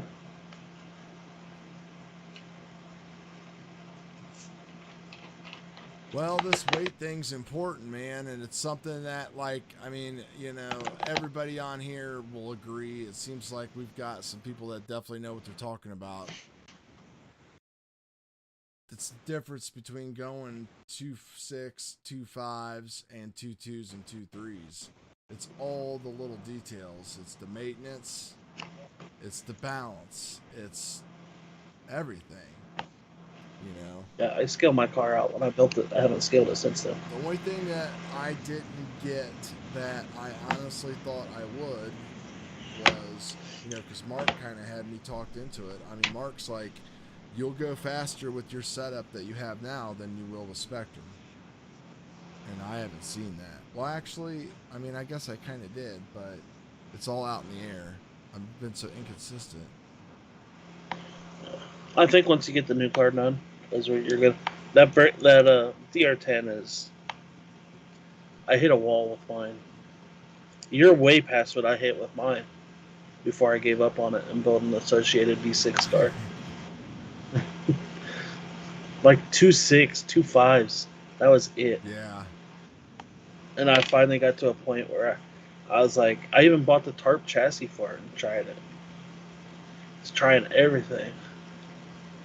And then it took me like 2 weeks with this associated car, the SC6 conversion. Well, we know that I'm running what the guy at the King of the Streets did. Faster. Oh, Jacob Leader? Yeah, faster. Yeah. So technically, I probably have taken the DR10 about as fast as you can go, but, you know, you've got people that obviously are going to say that they've went faster or whatever else, but I mean, that was the whole talk back in February and March was, hey, you don't have to spend $600 to win. Now it's, you need to spend $3,000 to win. I say I spent every bit of that to win. Right. And still haven't won. Like, well, came close. Now you need the remote. Now you need the chassis. Now you need the $160 battery. Now the chassis, I did do really well with my stock associated stuff.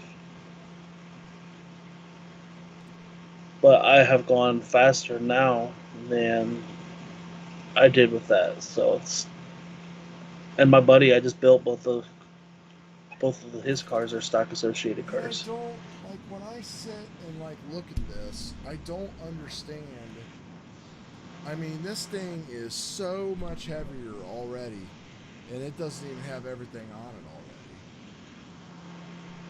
already. Like, I just don't understand how these things go fast. The physics aren't there. It's not. I think Mark Vine did a video, or he did. I know he did a test with the batteries, the bigger batteries, like the 6300, and they went bigger than that to see at what point did it actually start to slow the car down.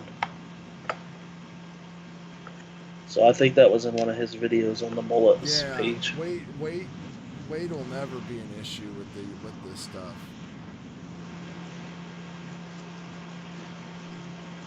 No, my car was underweight, but then I forgot I didn't have the body on it, and then it was overweight. So it's like, there's an overweight. well, no, you can go as heavy as That's you what want. I You can make, I thought. think, 13 pounds.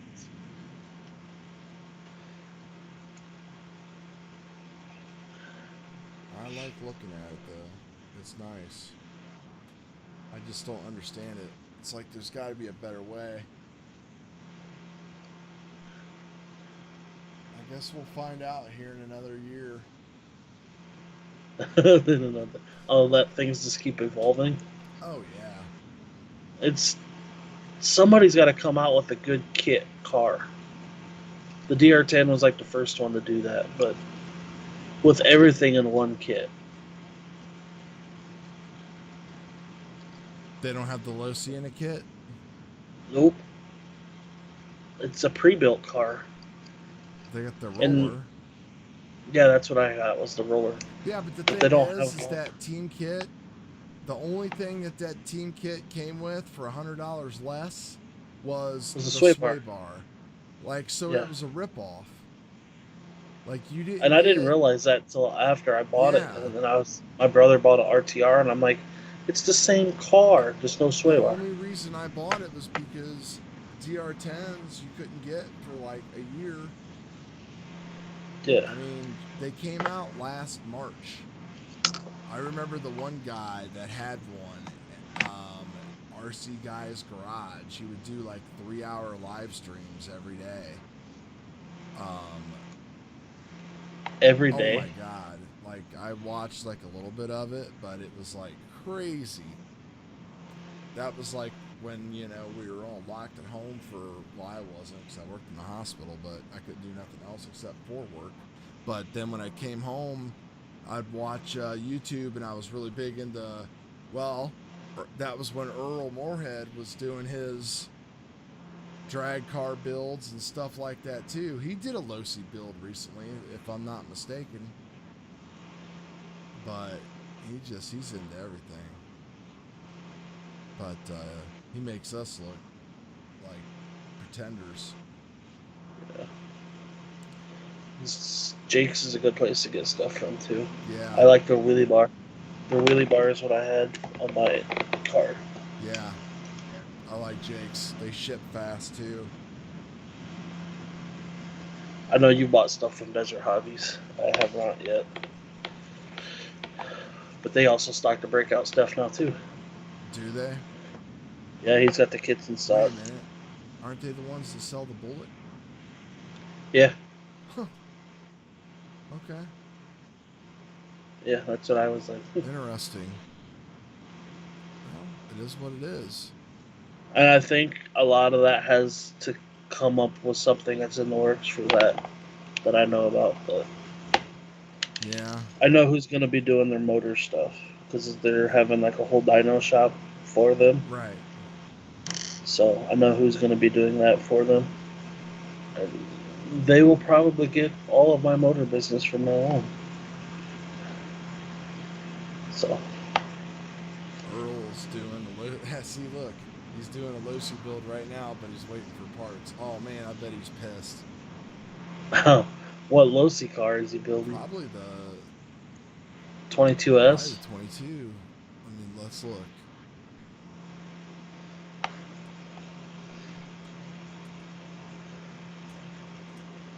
I hate waiting for parts. It's tough right now. God, how does he only have 10,000 subscribers? I mean, I guess his videos aren't that intriguing, but, well, it doesn't matter. See, he gets a lot of views. You get 11 watching right now, it looks like. Oh, he's working on a... Oh, man, he's giving away a Limitless. Man, I need to get on that. I've always wanted one of those things. I've got nowhere to drive it, but it'd be fun. They race those here with us. Do they really? Well, we On got the same we track got we do. a run what you brung class. No, dude, no, they have a full 8-scale class of those things. I'll try to get a video of them tomorrow. I've seen it on TV, but like I've never seen them in person. That'd be awesome. Oh, dude, when they go, it's the sound they make is just horrifying. But they do like what we do. They do it like 1.7 at 84 miles an hour or some shit.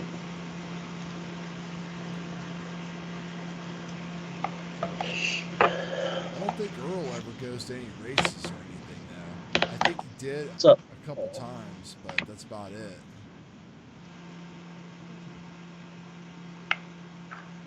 He sure just got some stuff going on though. Can't wait for the dyno setup from Desert Hobbies. That's gonna be a good deal, I think. But I've only ever had motors done by one person, and I've only ever done it once. What's up, Paul?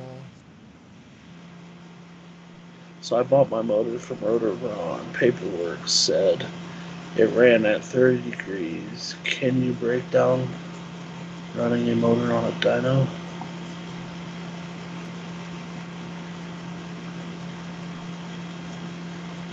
I've never seen it. I've seen people attempt to do it. I saw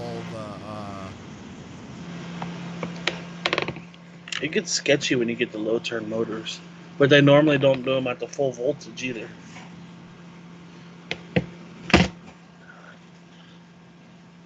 It ran 30. Is that 30 degrees timing?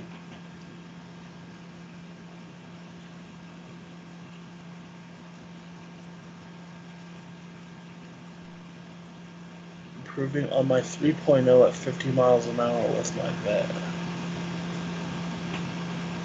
Reactions. You've got to be. What's your What's your What's your gearing? gearing, Chris? That doesn't sound right at all. That should be a 2.3, 2.4. So that 30 degrees is your can timing. And I guess he uses a motorizer, like a good Trinity motorizer for that, which I have still yet to been able to find one. But that's something, you got 3 sensors in there, 3 phase sensors, and you want to try to get those 3 sensors as close together. I know Motive has like a 3-degree variation that they won't even build a motor with anything if it has anything more than 3 degrees on those. So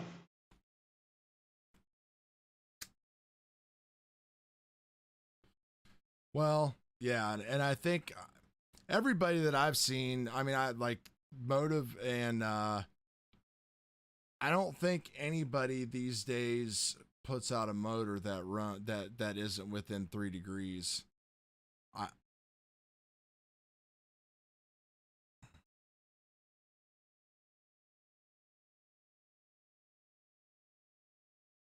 I've heard that they got one.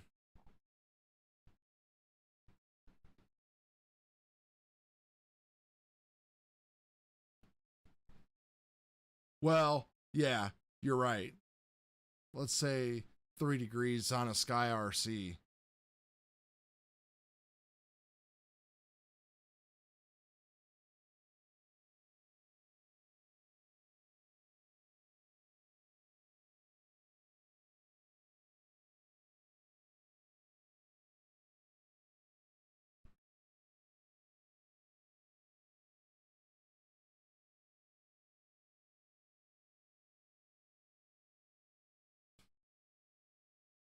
Damn.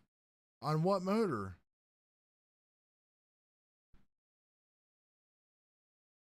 Is that a Ron from Trinity out of the box? Wow.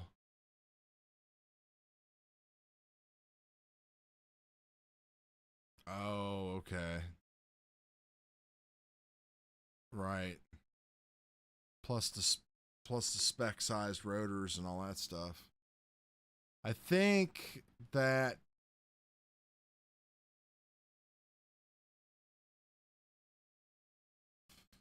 I was just putting this up there for the question about tire heating blankets.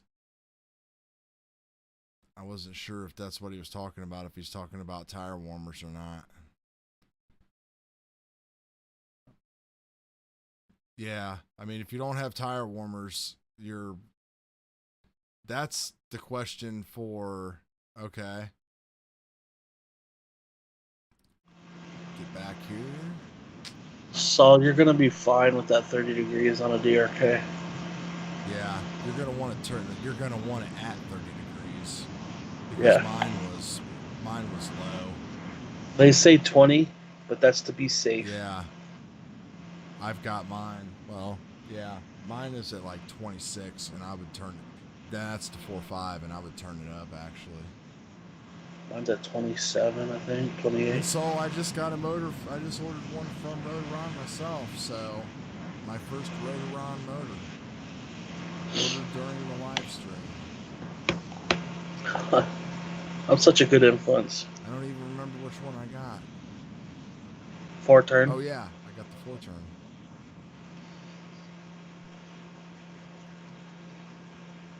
Chris, I would have to ask, are you running warmers?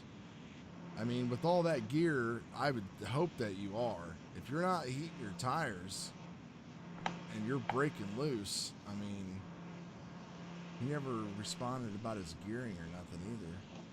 So 3.5 turn with that, Chris. I would try to get to like 90-18 or 90-20. Or It depends on what car. 87-18, 87-20. That's what I ran my personal best on. You're more like a 16-17 guy, aren't you, Tim? Yeah, I'm at 90. Actually, no, I'm at a 90-19 now.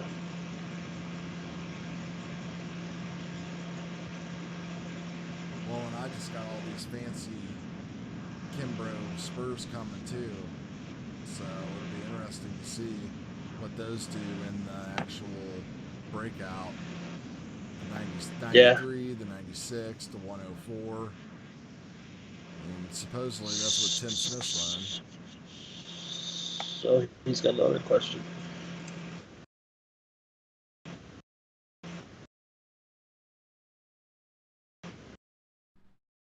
No, remember Oh. that your motor, if you win, can be claimed for 100. So. Okay, so Ron's telling Saul that that's what the motor. So that must be where it generated its least resistance with the best RPM. Yeah. Yeah. I mean, usually wherever he sets the can timing is where you want to leave it. Because that's where it's running at its peak efficiency and less resistance. So you take advantage of that by giving it more consistent voltages with the proper gearing and those parallel batteries. And send it. Yep. Found a set of those warmers today. If that's what you want. You think 100 miles an hour will ever be broken? I mean... Well, we didn't know the day 80 would be broken, and that happened last week, so... Yeah. It's possible. That's crazy if you think about it, though. But I mean, 100 miles an hour, that's going to be like a 1.3, 1.4, maybe. It's been broken in the like a regular prepped car. I mean, at that point, you're like back right into pro mods. It's like, why even do this? Yeah. And I think that's the way it's going to go. I mean, I hope that I hope I hope that not. everything kind of turns a little bit away from where we're at right now. It became, I made a video about it whenever I tested that Max Ames battery. It was just like, and then some conversations that you heard while you were here with me, like, you know, and it even comes down to just our practice sessions. You know, some of the people that we practice with, they don't want to come off the $20 for a cash days. They just Yeah. don't have it. Well, and You I know? come from racing 8 scale. I'm traveling 3 or 4 hours, and I'm spending $300 a freaking weekend. So this, to me, even though I have to pony up some money for a radio and stuff, it's still cheap for me from what I'm used to. Yeah. Well, the radio is something that we're going to have forever. Yeah. You know? So that's a buy once, cry once purchase for sure. I think he means 60 degrees of total timing. You don't want to go over 80 normally. So you're all legal no matter what kind of mods you have in that motor. As long as he's in Outlaw. Right. And it depends on his 13.5 class if he does that. I just put a trend in there and sends it on my way. The timing question is just different because sometimes less is more. Like I found out with my Macklin. Well, you remember my story. I mean, if I tried, yeah. I mean, your post got taken down off of their page. So, I mean, when I put more than let's say 30 degrees of timing into my McLean, it takes a shit. It just doesn't. It just won't do it. Yeah. No matter what slew rate or anything else. So And I've done that, cleared up. When that day I was having problems, I did that, clear down to 5 degrees. Ran it in blinky mode. Made a pass, 2.42 or something. Put 5 degrees of timing on it with the first slew rate, the slowest one. And it was like a 2.6. And I was just like, what the heck? And that was on a tree. That wasn't like... And then I went back to blinky mode, 2.4. I wonder if anybody else's ESCs behave like that. Yeah, I wasn't the only one there that it was doing that too. Well, I mean, I'm not just talking about McLean, but I'm talking about like other manufacturers. Or I don't know. You know. Because I ran my R1 in blinky mode for the first 2 passes, and it was like a 2.7. Chris is at 84, 18, 30 degrees. Yeah, you need a bigger spur, man. I would at least go to 87. What speed controls are you running too? An RX-8. Oh. Does he have the timing turned up in it? Is it a Gen 3? He says it's at 30 degrees timing. Yeah, but is that motor timing or cam? Yeah, because on those you select timing profiles. I'd sell somebody my motor out of my 13.5 car right now for $100.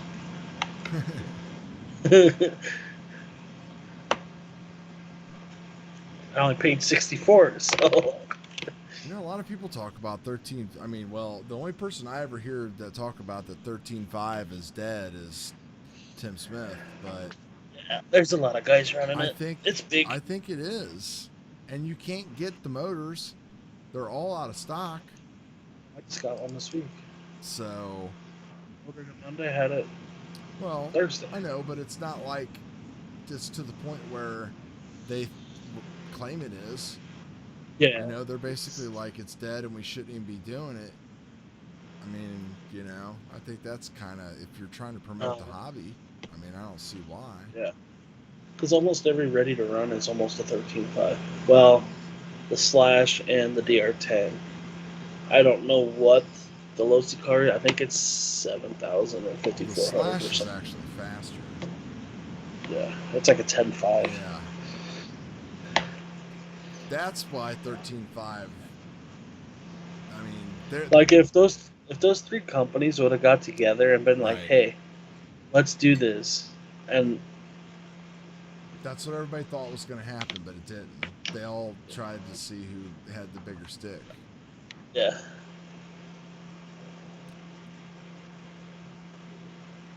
Why did you guys choose the breakout kit over the DRC Exotech? Why did you choose? Why did the 5-star guys choose?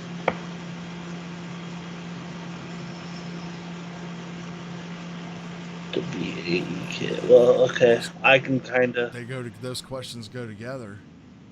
yeah. So, okay, here's my biggest thing with DRC, Exotech, any other company out there. You're not going to find parts for those chassis hanging on the wall. The Exotech, maybe. 5-star, everything is hanging on the wall at their shop. I need parts. I break my car tomorrow. I need parts. I order Monday. I'll have them before I need to go back racing Friday. And I mean, the other That- way to look at that is that the B6 is just better than the DR10. So Yeah, to build a chassis based for the DR10 is a money grab, in my opinion, because Yeah, they're basically it's not going to make it any faster. right. I don't see anybody out there racing. I mean, I don't see any DR10s out there winning anything that were converted over to a drag race concepts or anything. Yeah. You know, I mean, I'm glad I they tried tarp with the DR10, and it was going just as fast as the kit DR10. Yeah. So it was I mean, the B6 kit, like, just build one. The parts and everything are just. I mean, it's another level. This, That's yeah. the easiest way to put it, I guess, would be just. I mean, all of this stuff back here and up front, like everything here that is on the actual from the kit. There's not, you know, the only besides the carbon and some, you know, fancy parts, it's all associated, and this is all plastic. They throw in some carbon fiber and some aluminum, but after spending, I don't know, $150 on aluminum parts for my DR10, it still isn't even nowhere close to as consistent and smooth and stuff as this B6 is. So the B6 is just a better platform. The Vet is a Losi 22 roller Tekin RX8 Gen 3, 3.5 redline, 30 degrees of timing, 84. Now I know why he runs 84. 84 is the biggest gear you can get on a Losi 22 mid motor car.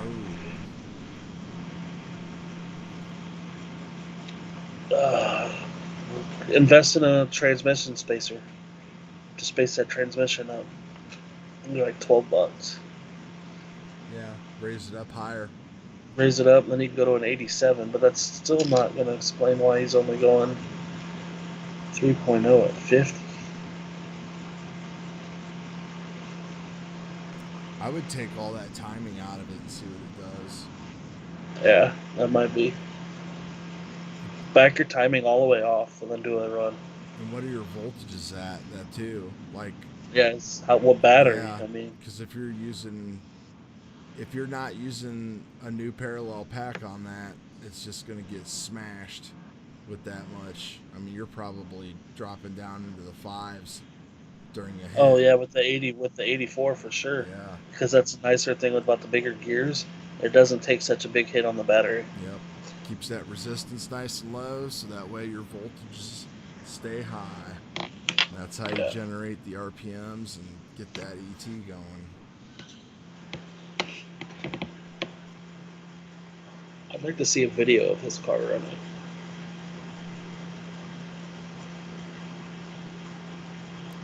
I'm running the fork.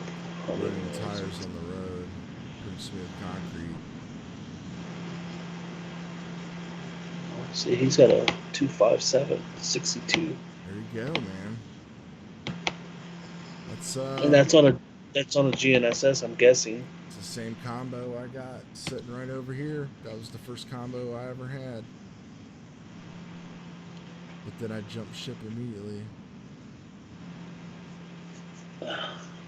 Another good one, slippers.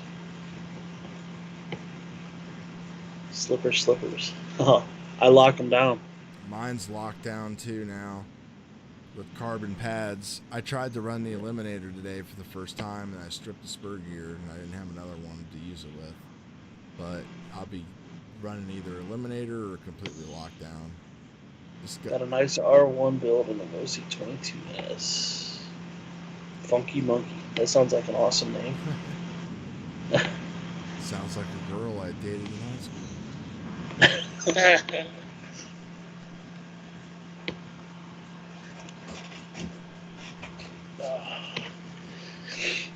I'm liking the R1 stuff. I think it's the kind of thing for the whole, when I went out and bought the Logitech C922S, was like, okay, maybe I need a rear motor car to run here at this local track.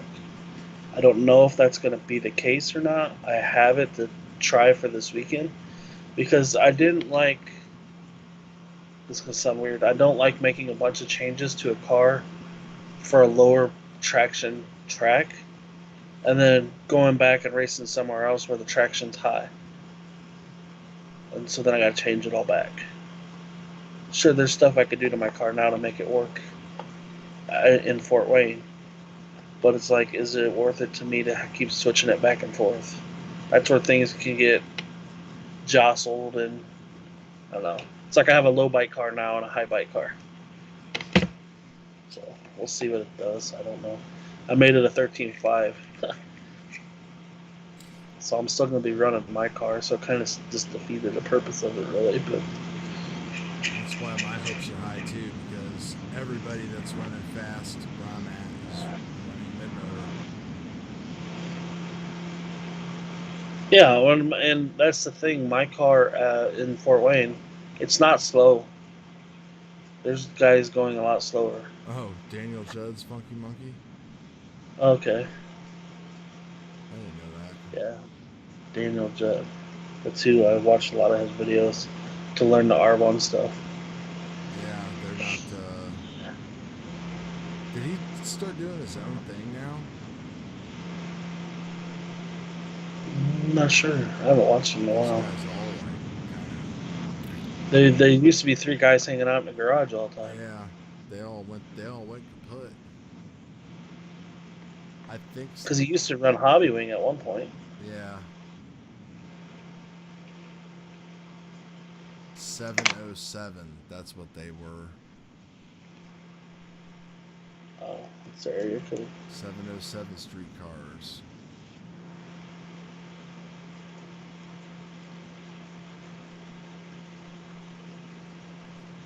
Well, man, we've been doing this for like 2.5 hours. I think it's about Okay. time to cut it.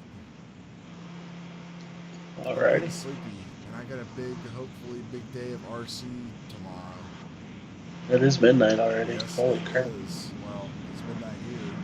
Oh yeah, you're Yeah. still midnight there too. That's We're right. we're on the same time. That Chicago trip, I keep on. I'm like, what did we change time again? In Chicago. Yeah. Well, Pretty much. Yeah. My car is a full carbon fiber drag concepts 25760. I'm wondering if I would go with an RX-8 2.5 millimeter. I hate telling people to go spend money because you could do just as good with. I mean, I don't know what electronics he's running now, but I'm sure People are doing better than that with 4.5 turns. I'm doing better than that with a 4 turn. So I just tried to use everybody in my example. I went from a 4.5 to a 3.5, and I gained 1/10 of a second. I went from a 3.5 to a 3, and I didn't change a thing. So I would look at what else on this car could I do? What else am I missing? Setup, weight distribution, bearings, Definitely the bearings. I think that's my next thing on mine. Yeah. I'm still running stock lows or I'm associated. Yeah, those RC Speedseeker bearings are for real. Like I really Oh, like them. well, I see the price of them, and I'm like, I don't know if I can get myself to do this. But Yeah, but you if know, they're compared if you're to, saying that good, then I mean, when you compare them to like a buggy bearing kit, like for those pro bearings kits I was looking at for like those buggies, some of them of those things are a couple $100. I'll never do that. I buy the Avid dollar bearing. Yeah, so I don't know how long they'll actually last, but I will. Oh, you got their oil and stuff, so just maintain them like they say to, and they'll probably last you a Yeah, while. I'll get to what I can. That's the thing I hate doing. That's why my Yeah. DR10 ran like Pulling, crap. pulling everything apart sucks. It's gonna suck real bad on this. That's why I posted that question about, oh man, do I need this A direct drive or should I use this Exotech? And I use everybody was like, Exotech. Exotech, Exotech. And I'm like, thank God I don't want to freaking rip this entire car apart. Yeah, at that point, you just have an extra transmission with the AE one in it. That's a good point. That's probably what I would have done. So, but yeah, I would say spend your money on other things other than a faster motor. Yeah, tires, battery. Batteries for sure. Batteries, and you know, we're gonna see how much mileage I can get out of the setup side. I'm really that setup station and all that stuff like that. That makes a Trying difference. to I just scaled keep my car things down. dialed in, like, you know, like just see how big of a difference that kind of stuff makes, and I'll be able to use that with the buggies and stuff like that too. So, but Use it. and then that's why I'm looking at the scales, you know, for weight distribution. So Yeah, that's a good thing. trying to get that stuff all ironed out. So, all right, guys. Well, we're gonna cut the stream. Tim, thanks for this and everything, and we will see you guys later. All right. Happy racing. Yeah, everybody have a good weekend.